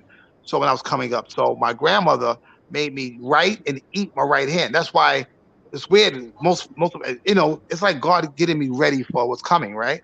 Because later on, of course, the opponents would always look at me when I ate and when I wrote and said, "Oh, he's a converted southpaw. He's really ready." So it actually helped my boxing out because most guys thought I was a righty. I wasn't a righty. I was a lefty, natural born lefty. But the thing was, like I said, I learned how to eat and write my right hand. That's why I couldn't play baseball, because I got to catch with my right hand and throw my left. So I take the glove off. You know what I'm saying? I got to take the glove off. So Yeah. you know what I'm saying? Man, thank God you didn't do baseball, bro. Yeah, I That shit would couldn't do have it. been confusing if you played for the Yankees, bro. I would Yeah, have I been couldn't pissed do off it. at I you. couldn't do it. So that's what the benefit is. And like I said, that helped me out of my boxing career tremendously, being able to switch. And then later on, of course, Phil taught me how to switch. And we went through this over and over and over. And my switch is different than Hagler switch. My switch is different than a lot of other guys switch, because I switch into a punch at the same time, because I was told that I can't do that. Right? I was told that. I was told that you can't switch to a punch. So I challenged it, and the Gainer got knocked out with a switch. I caught Ahmed a few times with a switch, and most of my knockouts actually happened right-handed. People don't realize that. On that switch, it was a thing I was playing in the gym with one day, and I threw a punch at the same time and switching. It was just worked out. So it worked out for me, and I found a way to do it when they told me I couldn't do it. What were you more comfortable as? Because you were classified as a southpaw. Yes, I'm more comfortable southpaw. Yes, solid. Because when I first started, I was solidly a southpaw, very solid a southpaw, and I wasn't doing no switching early on in my career. If you watch, it was a thing that we were slowly filtering into my system. You know what I'm saying? Slowly, the switch. Um, and it got into my system, but I had to figure a way to make it different. You know what I'm saying? Because we look at things. Phil always looked at things. My trainer Phil, he looked at things and figured out, okay, this is how we should do it. You know what I'm saying? And he never really accepted it as it was. He always wanted to work something out with it. When I caught Gainer, that was a switch. I was knocked him out right-handed, and that was a switch move. If you watch my feet, I'm switching and throwing a punch at the same time, which is, you're told you can't do it. But if I found a way to do it, I found a way. You know what I'm saying? And how to get away with it where the opponent doesn't see it. That's the advantage I had. Yeah, and it was a hell of an advantage because you knocked him out. Yeah, and I also knocked out another guy. I knocked out another guy, Vida Ramos, knocked him out in the second round with that. Knocked most of my opponents were knocked out when I started switching. Hey, Lisa and Pudo. By the way, guys, if you don't know Kevin Kelly, this dude will talk if you don't interrupt him and ask him a question, right?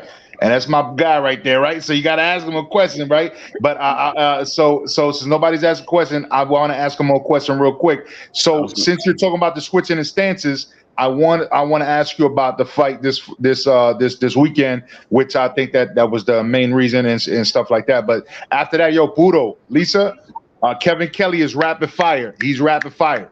You know what I'm saying? Like, if you don't interrupt him and ask him a question, he's going to keep building. You know what I'm saying? So. Yep.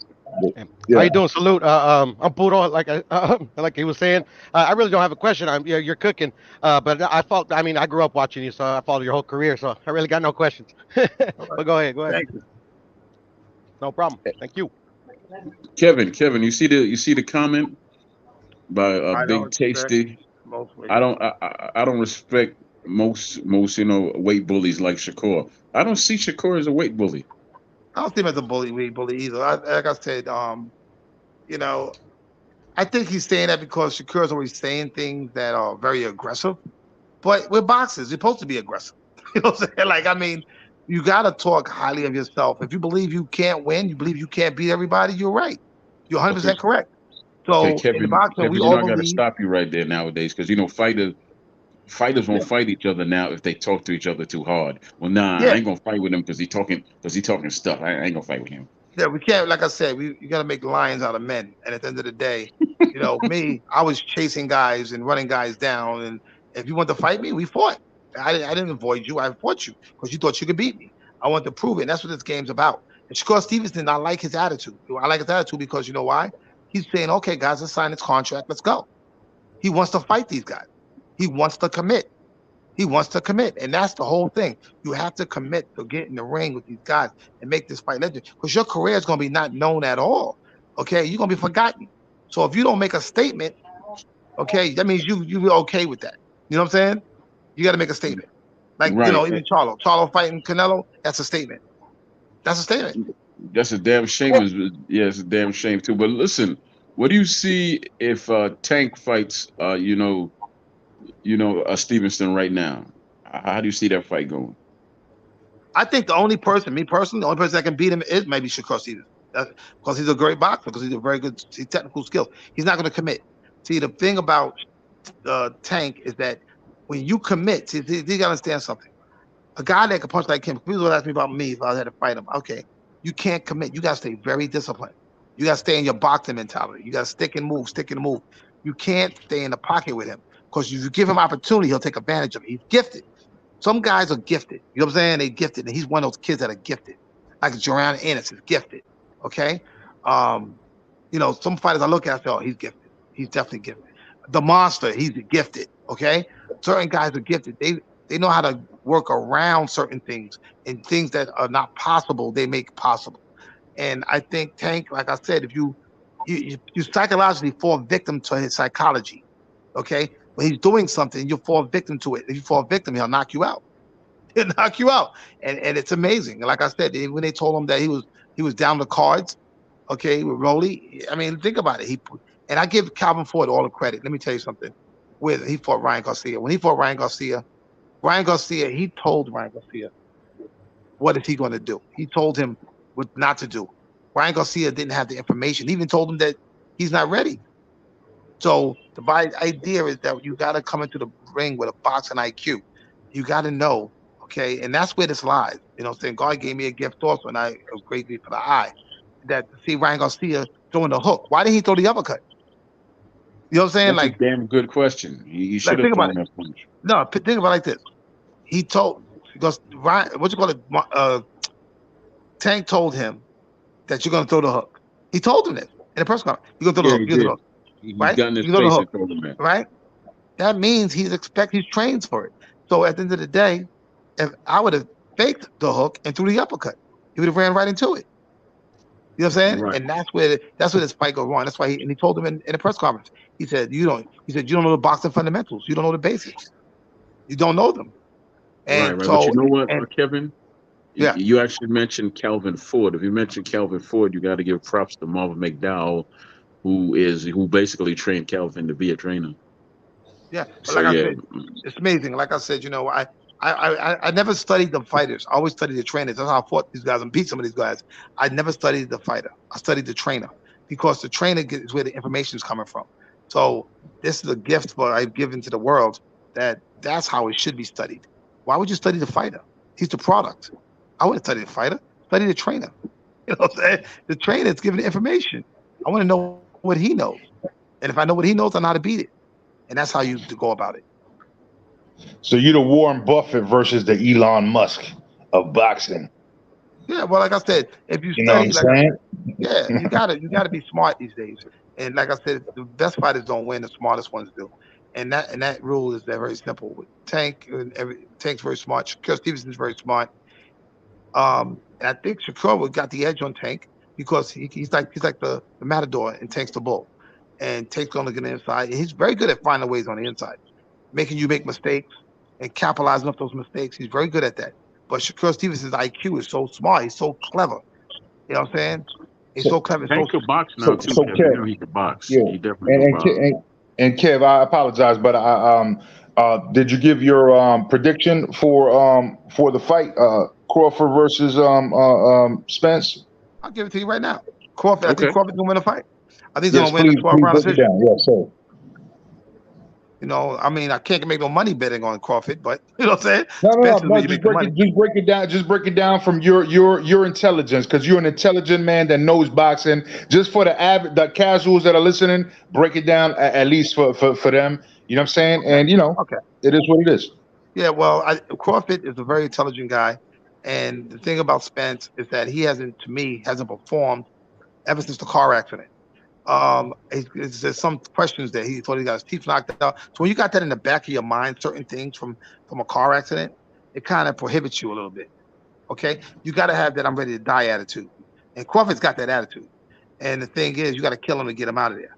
So at the end of the day, I see him committing more, and you'll commit more things that way, and he'll allow Spence to do certain things and make mistakes. And what I've seen by watching both men as a southpaw, when Spence throws to the body, he's open. He's wide open. He's very available to punch to the face when he's thrown to the body. But Crawford knows how to block it. So what's going to happen is he's going to block a body shot, and then he's going to throw to the head. So that's the difference. You know what I'm saying? So I see Crawford winning, you know, but I wouldn't be surprised. Don't get me wrong. I wouldn't be surprised, okay, because it's almost 50-50 to an extent. If Spence shows up that we used to see. And I wouldn't be shocked because Crawford can do that to his mentality. He can bring that mentality to another level. And Spence, but I don't see Spence actually beating Crawford in this fight. I just don't see it. I just think Crawford's too smart. But you think it, you see, this is exactly how I have it. I also see it as like a 50-50 fight, but I feel like fucking Crawford is a special, whereas Errol Spence is an elite in his weight class. He's but this dude has more tools. Bruce, Puro, Lisa, Troy, what do you guys think, man? Like, I'm Oh yeah, I gave my Hey, opinion. Go ahead. Mr. Kelly, how you doing? How you My doing? name is Lisa. Nice to meet you, sir. I think I met you before on here. Yeah. Um, I just have Bub. Um, and not just because I have him, but I always felt he was more versatile. Um, when they was interviewing him and he said, I'm gonna be undisputed champion, I felt that. Like I believed him. He's more versatile, he's faster, he's the natural counter puncher. Uh he fights more on his toes. He has the ability to do that.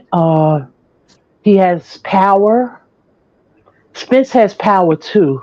Bud has the longer reach too. That's another thing people don't talk about. Yeah. He has very long arms for a welterweight. And you know, Mr. Kelly, you said that. You said when Spence is going to go throw a body shot at him, he's going to block it. Then he's going to go to the head. I'm sitting up there listening and I'm absorbing everything you're saying because you're coming from perspective of a boxer. You know, I'm not a Not boxer. only the main thing you're forgetting, I'm coming from a lefty because these are both lefties. That's why I would love to commentate this fight. They're both lefties. See, the difference between fighting Yeah. southpaws than fighting, you know what I'm saying? You got equally balanced there. Both are southpaws. You Hmm. got to do different things when you fight a southpaw. I had the experience with Gainer, with Prince, with Harold Warren. So I fought some lefties, and they were Hmm. southpaws, and that was the advantage. And the thing with southpaws, you got to do things and train yourself differently when you fight them. Because southpaws Hmm. don't like southpaws. Trust me, I don't like giving away my advantage. Okay? Because when I fight righties, I got an advantage. So when I fight lefties, it takes away my advantage. I got to Right. think. I got to really, really think. And Crawford's more Hmm. of a thinking fighter. So I think that he'll put more pressure on the psychological of Spence because Spence is going to really find it hard because he's fighting a good lefty. It's different when you fight a good lefty. And when he gets counted, we're going to see how he handles it. Hmm. You know, I remember when Spence Crawford fought Jose Benavidez. And Jose Benavidez is a really good fighter, a really, really good fighter. And he knocked him out in the last round. I mean, it's amazing. Like he just finds his niche and he catch you, it's over. Yeah. Because You know that what I'm saying? jab was bothering Bud. Because this guy was the naturally taller guy, and Bud had to find, you know, that proper range and the distance and everything, trying to go in there and set him up for that right shot. And I'm not gonna say it wasn't difficult because I've never seen him fight anybody that tall. This guy's rangy, and even though with the leg situation, Jose Benavidez is a really good boxer. I saw that. He was like one of them up and coming people that would have been really good had it had not been for, you know, his Yeah. situation with the leg. Yeah. But Well, yeah, like but I I said, saw that in that fight. Yeah, it's a good yeah, fighter. the big thing here is lefty against lefty. This is a really you gotta have somebody trained. I mean, I would love to commentate this fight because it's lefty against lefty. And Yeah. when you got to do things a little bit different when you fight lefties because like I Okay. said, so what's got to happen is very simple. Your jab's going to work better on that side of his body because he's a lefty like you. So what happens is your Uh-huh. jab's going to work. So actually, with a lefty, you fight lefty, your hook, you're susceptible to get hit with hooks, right? That you ain't get Okay. hit with by a righty, right? Hmm. Um, and also you got to implement that left hand. Like when I fought Smoke, I caught Smoke countering his left hand. I got to let him throw his left hand first, and then I counter it. So those are little tiny tricks, and I don't believe the broadcast team going into this fight are going to know that, because I believe they got righties commentating. This is where the lefty commentary works.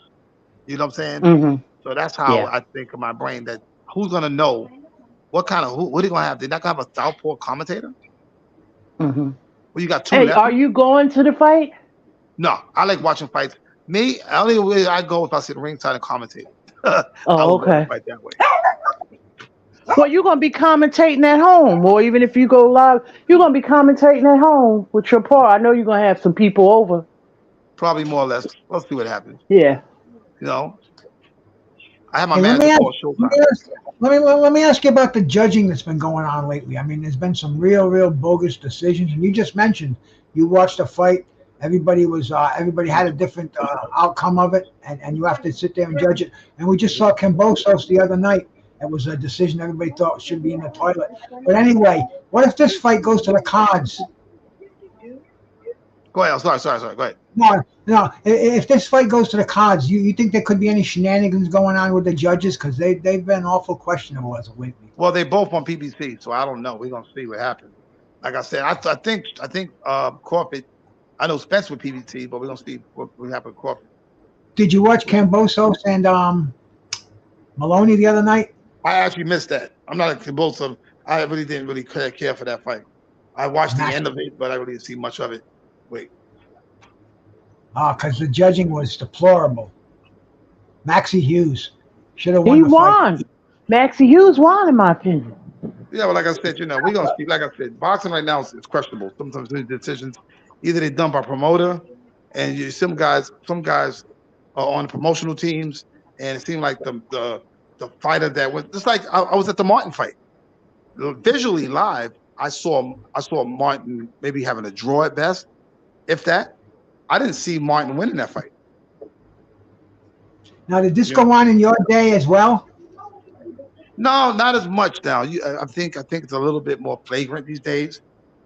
With decisions. I mean, so many Rolly fights. I mean, I was questionable with. I mean, I'm really these. It's like right now the promotion teams are actually running the sport. It's horrible. It's bad for boxing because you lose fans that way. People think the fights are rigged. People think, So at the end of the day, some of these bad decisions. It's like you go like if I was fighting still, and I fought on a promoters network, I'm knocking his fighter out because I'm not going to take the trust idea that I'm going to get a decision. Okay, I can't trust it. So you can't trust it. So these days, when you fight on a promotion that's not your promoter, knock that guy out, please. So we have no problems. Okay. Other than that, you're gonna have a problem. Yeah. Marvin Hagler type of attitude. Yeah. Exactly. When I fought on Top Rank, when I fought for Top Rank, I was good. And then when I fought against Top Rank, when they used to put me on the cards, I almost got Brad Goodman fired. I kept knocking his fighters out. So, and he told me, he said, Kevin, I'm going to get fired because you keep knocking the fighters out. I was supposed to lose, and I didn't lose. I kept knocking them out. So that's why, because end of the day, it's not my promotion. So being I'm not signed to that promoter, he's got no financial interest in me. So at the end of the day, it's nothing, you know what I'm saying? I beat his fighter. I'm trying to beat his money up. That's what I look at. Right. Because these companies have, they protect their investments. And Cambosos just signed a deal with Top Rank, and he's with Lou DiBella and everything. So, it's understandable. But like I said, the opponent should when they took him out of there. He had to go. If it was me, he had to go. That's it. Let me go. I want to ask Troy. I know you probably want to jump in, brother. Go ahead, man. Let me try to remember my next question. I just got like 2 questions before I leave. But go ahead, Troy.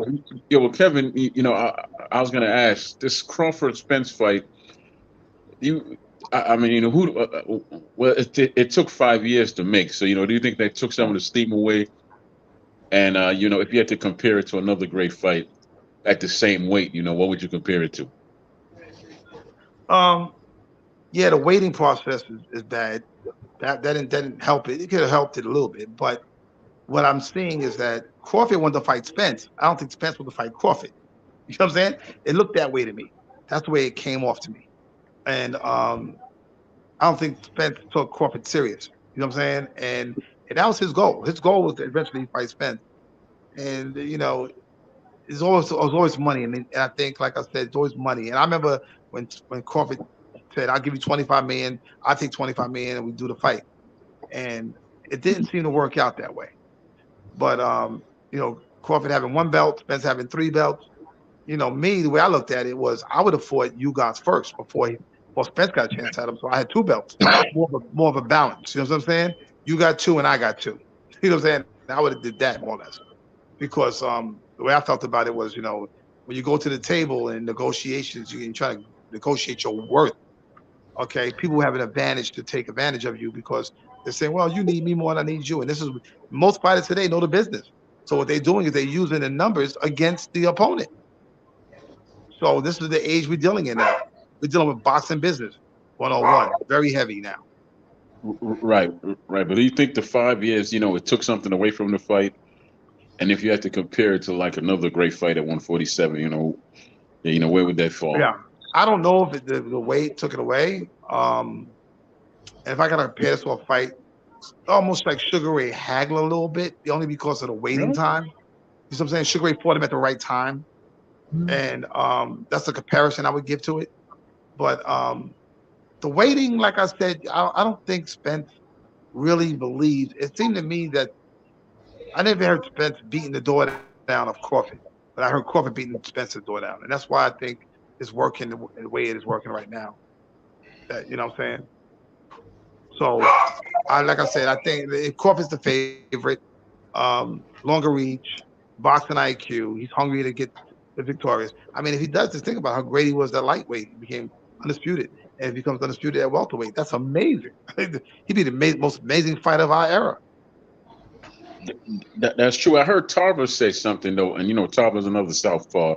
He Yeah. said that he's never seen Spence really cut off the ring, use angles and box. He's seen him just come straight forward. He said that he's seen Crawford do all these things, but he's never really seen Spence do all these things. Yeah, but let me tell you something else. There's a chicken bone in this whole thing. Let me tell you the chicken bone. Ready? You ready for the chicken bone? Okay. Mm-hmm. There's a guy out there named Jaron Ennis. Hello. All right. I prefer Right? clam chowder. Okay. Now here's the problem. He's chasing Spence, right? He knows that he's gonna have a fight with Crawford. He knows that's coming, right? But the thing is very simple. Like I said, we about to enter a great era, because if they allow this happen after the Crawford Spence fight, and then Jaron Ennis, so let's say it gets a draw, and then we can stretch it out a little bit, and they get 2 or 3 fights, and we get an era like that. But if it doesn't happen that way, it's a full blowout, then what happens is you got Jaron Ennis now entering it, right? Into this whole fray. He wants to get involved with this whole thing, and it makes for great boxing. Really makes for great boxing, because I think Ennis is a great fighter too. Coming, I mean, he hasn't grabbed that belt yet, but he's the interim champion. Right, but he walked away from a fight with Crawford because I think he was his mandatory at one point, and then he walked away from it. Well, he'd rather fight Spence than Crawford, so that tells you a lot. So if lefties are telling you this, I'm telling you this, Jaron Ennis is telling you this, what does that mean? You know what I'm saying? That Crawford is the better fighter. He really, really is. It ain't that nothing discounting Spence. Spence is a hell of a fighter. Don't get me wrong, but we're not discounting him. But if you got, it's like saying at the same time you got two, like it's like having Brady. You got other quarterbacks that get paid millions of dollars on the team, right? But at the end of the day, that's Brady, right? And Manning, right? So at the end of the day, it's just that Crawford coming from 135 and dominating 147 like that. And like I said, I think Ennis feels that Crawford being a southpaw, like him, that's rough. It'll be a good fight, but I don't think Ennis wants to deal with that. It's just I don't think he wants to really deal with the idea, okay, of Crawford. Of Crawford, you know what I'm saying? I mean, Crawford, like I said, if I had to deal with him, I mean, he switches, he touches right, he fights left. I mean, he's got long reach. I mean, there's some things you got to deal with. And his boxing IQ is so high, he adapts and adjusts, and he turns things on. So, and he can punch. And the thing is, at his weight class, he seems like he can't punch, but he can punch. Think about it. He stopped Sean Porter. Meanwhile, Sean Porter could say whatever he wanted, but when Spence fought him, he couldn't stop him. You get what I'm saying? No, he just dropped him. But I think Major Yeah, I Did gotta you get have out of something to here. say? Yeah, yeah, Okay. yeah. And shout out to Bruce. Bruce left the building as well. But Yeah, yeah, yeah, no, yeah. I He just have signed two it. questions. I just have two questions. Number one, so we're talking about this, the money and all that, right? But like in your time, would you have liked this much energy around your financial situation? Would you have liked that much focus from the public on what you're making, or would you have preferred it to be just inside? Because sometimes you have to make inside deals to get the legendary fights. Would you Well, see it that way, or would you see it this way, where everything's exposed and everybody debates about how much you're making? all right. I gotta kiss my girlfriend. No, let me kiss my girlfriend goodbye. Hold on a second. Yes, sir. Yeah. Money shouldn't be the emphasis. Okay. With the Floyd Money Mayweather era and all this other stuff. And the bottom line is, it's not. People don't realize it's not really about the money, but it's really about the money. You get what I'm saying? At the end of the day, we all got to take care of our family. That's my primary, and we're using our skill and talent to do that. I was the highest paid featherweight in the world till I met the Prince, right? And I didn't like, to me, what I was getting paid, because even though they said I was the highest paid, I thought that me personally, I should get paid like Lennox Lewis and these guys. I was doing the same job, if not better. And that was what my plan was. And I was fighting against the injustice system, because to me, I felt that the networks were not paying me just as the equals. So I had to Right. create the lightweights. What happens is, when you're creating something, you never get the money. You never get the money. You know, I put the lightweights on HBO. I put a Cheryl Gotti on HBO. I put, all these guys. I even put Sugar Shane Mosley on. So what happens is, now, yeah, I'm doing something, but I'm trying to get the lightweights to understand, right? That we need to be a force to be reckoned with. And if you don't do that, then you get succumb to that. Like I said, they make a lot of money. I mean, think about it. One Charlo took 2 years off. How you take 2 years off? You know what I'm saying? How do you take 2 years off? You know what I'm saying? My last question, because I gotta bounce. Which quarter? How do you feel about the Stanionis versus Virgil Ortiz? It being delayed, and Virgil Ortiz dealing with his particular health condition. How do you feel about that whole situation, and how that whole situation should be handled by the sanctioning bodies? Wait, who are you And talking I'm about? out with that. Yeah, we talking about Stanionis versus Virgil Ortiz. Virgil Ortiz. I didn't hear about that fight. I'm Oh yeah, blind to yeah. that. They've been delaying it for a couple of times now, because apparently Virgil Ortiz is dealing with what is it, Rabda, whatever the condition is. Who? You know, and yeah, and so Roy Jones said that he dealt with that before, and stuff like that, and apparently it's like a really serious condition, and this guy Virgil Ortiz has been hospitalized several times about it, and they're saying that he shouldn't be in that weight class. He should just move up, and but that was one of the best fights that everybody was looking forward to this year, was Stanionis versus Virgil Ortiz. Yeah, Stanionis, I gotta watch him. I have never heard of him before, but I've heard of Virgil Ortiz is. I've watched him. I'm watching the up and coming. There's a lot of up and coming guys. It's a matter of organizing. Like I said, you don't have HBO no more, and Showtime is slightly in and out. ESPN kind of slightly in and out. We have PBC in the zone now, so you got new guys running the ship. And as far as to get these mega fights, which this one Saturday is very, very good. This is good for boxing. Boots, right? You know Boots, right? Yeah, of course. All right. Well, Virgil and Stanionis is in that same level. They're all like mandatory, or at least in those levels. Second, they can actually go ahead and be mandatory if they went ahead and enforced it, like shit like that. Like they're actually in those levels of Boots. Well, I hope they get a shot. Like I said, I was mandatory for 2 years. Okay. I was number one in the world for 2 years, and it was a burden. It became a burden, and I was 36-0 before I got the title shot, and I wasn't even gonna get the title shot if it wasn't up to HBO to step in for a change. Like I said, some guys avoid you. It's like I said. You look at Boots. Boots is getting coverage. Okay, more coverage than I was getting. Okay, and I was the mandatory. So at the end of the day, I understand what it is to wait. That's the hard part, to sit there when you should be champion. The fights that you're fighting should be title defenses. Instead, you don't want to waste some good fights on non-title fights. You see what I'm saying? So at the end of the day, being number one is a very important thing. But can your promoter is strong enough to push the button and get that title shot that you earned? You already earned it. There's no disagreeing that you didn't earn it. You're number one. So can the champions fight the mandatory, or like years ago, will the promoters avoid fighting you? You get what I'm saying? Avoid fighting you. And there's ways that they do it, and that's what I don't like about it. That's what kills it. I just want to say salute to you for answering the questions, brother. I got to bounce, but I appreciate you always. You already know, Kev. You know what I'm saying? It's always a pleasure rocking with you, brother. Yeah, man. Till next time, man. Peace. All right, peace, Major Key. I definitely appreciate everybody coming through. Lisa, Puro, Kevin, Bruce, and all the people in the chat. I'm gonna shut it down. Thanks for having me. Yeah, thank you. We've been I've been on for 2 hours now, so I'm gonna shut it down and great discussion. Kevin, man, you're always welcome, man. You're always welcome. Thank you. I appreciate that. Like I said, I'm hoping we go into a new era. That's all I'm hoping. You know what I'm saying? Yeah. I hope so. Well, I hope it stays like this now that they see that if you give the fans what they want, then you'll make the money. You keep giving them garbage, they're gonna walk away. Right? Yeah. I mean, right now is a good time to do it. You know what I'm saying? I mean, you push the button. Let's go. Make these guys get in a ring with each other. Let them earn what they make, and that's it. Yeah, because you know what, Kevin? I'm going to share this and I'm going to let y'all go.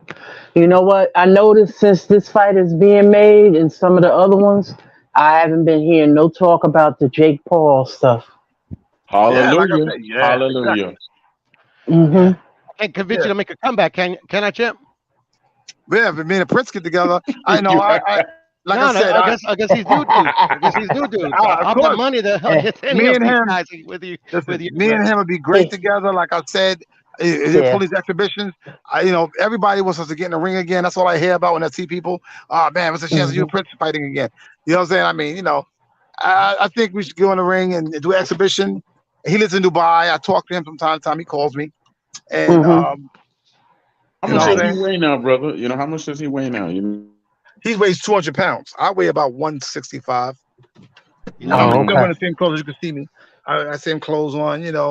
I'm not that much else. Like it takes me to get in shape. It's easy. I still train for this kid here, right there. My son plays football. What about Randall Bailey? He won the state championship last year. So you can see out in my garage, I got the punch machines.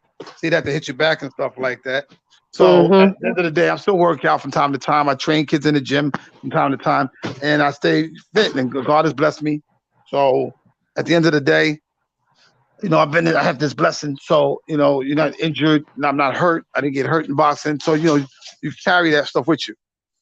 Kevin, Kevin, would you get in the ring with a Randall Bailey? Oh, Randall Bailey? No reason to get in the ring with Randall Bailey. You know what I'm saying? Everybody says that. There's no reason. It's gotta be sellable and marketable. People. Yeah. I don't hear nobody talking about me and Randall Bailey. It's gotta make sense. You see what I'm saying? All right, ladies and gentlemen, I am going to turn the lights off. At this age now, and get back in the ring. He froze up. You know what I'm saying? Me and the Prince. Why? Because me and the Prince do it. If it don't make dollars, it don't make sense. Gotcha. Right. I was gonna say that, Lisa. Yep. Right. I'm not mad at you. Don't make sense. But Kevin, if you want to roll through back on Friday, man, because that's when we're really going to talk this Crawford Spence fight up on Friday. All right, let's talk Friday. I'll send you the link. You come on through when you can. Lisa, same applies for you. Thank you. Puro, I won't be home Friday, but yeah, I won't be home Friday unless I get home in time enough to catch it. Yeah. Because we start at 9:30, and we get to a flow. We could be on for a hot minute, as you see. But okay, gotcha. And Puro, you're always welcome, man. And just thank long you, as you keep. I do appreciate it. Yeah, and so just thank everyone. I gotta find a song to take us out of here, but thank you all for coming through, and I appreciate it. It was a great panel. Great, No. great Oh panel. yeah, no doubt. Thanks for having me. Excellent panel. Always a Thanks for having pleasure. me. I'm No about to take care of problem. these No Yeah. kids. problem. Thank you for having me. All right, brother. You're always welcome. All right. Early hour, Thank always Pleasure you. was welcome, ours. man. Take it easy, champ. God Yeah, the bless. All pleasure right. was God bless mine. everybody. Yeah. Champ, have a blessed evening. Thank you. No, not yet. All right, let me Okay, find a peace. song. Mm-mm, Take mm-mm, us out of here now. Bruce mm-mm, Gas came back on, huh? mm-mm. All right. Thanks for coming through, Bruce. No, no. And you know, Major man, you know you're part of the crew. Mm-mm. So yeah, thank Oh, you, man. Thank you, thank you, thank you. oh, where's the ticket? No, Yeah, hold I'm on. just trying to find a song to take us Mm-mm, home with. mm-mm, mm-mm. Let me tell you something. Hold on. No, no, no. I gotta get. How do I get this thing off? I'm trying to click off the show. Hold on a second. Hold on a second. Mm-mm. Why? I'm gonna show you why. Hold on. Oh, you see, are you gonna give him the whole talk? Hold on. Hold on. How do I get off this thing? You should just be able to hit. I think What? it's end or exit. Well, I'm looking at my phone where this whole thing is. I'm trying to look for it. I just pressed it off. Since my internet. You were on it? Yeah, I was on the show. Through a website? Huh? Through a website? Yeah, yeah. My daughter can help me. I might.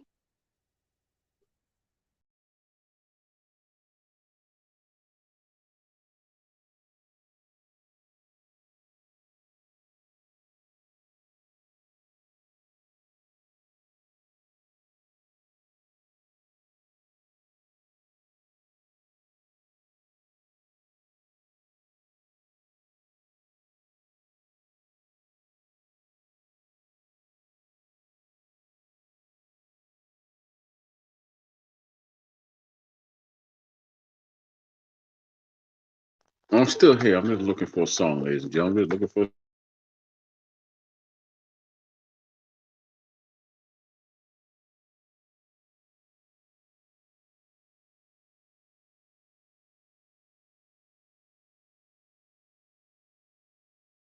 So yeah, that was a great show tonight. Great panel. Had some real top-notch people on there. You know, Lisa came through. Bruce Gas came through. Puro Major. This is the reason why I do this. You know, I like to have intelligent, sensible, passionate boxing talk. You know, place where you could come and be yourself without all the, as my grandmother say, raga raga, that's the drama. You know. So yeah, that's not the song I want to go out with. I got it now. Killing time till I find the right song, y'all. You know me. I gotta find the intro, outro. I mean, I'm working on it just being one song, but until that time, I'm gonna keep finding something to, yeah, yeah. But thank y'all, man. I really appreciated tonight's show. It went long, actually. I was on here for 2 hours and 17 minutes, 19 minutes, 19 minutes. So you know, that's for me. That's long. Pause. So yeah, respect. You know, you got to realize that I do this for the love of it, but I'm actually enjoying the people while I do it as well. You know, I'm enjoying the conversation, enjoying the people, enjoying the vibe, and that's why I'm here. So we're gonna let Common take us out tonight. Lyrics are like liquor for the fallen soldier, from the bounce to the house. It's all our culture.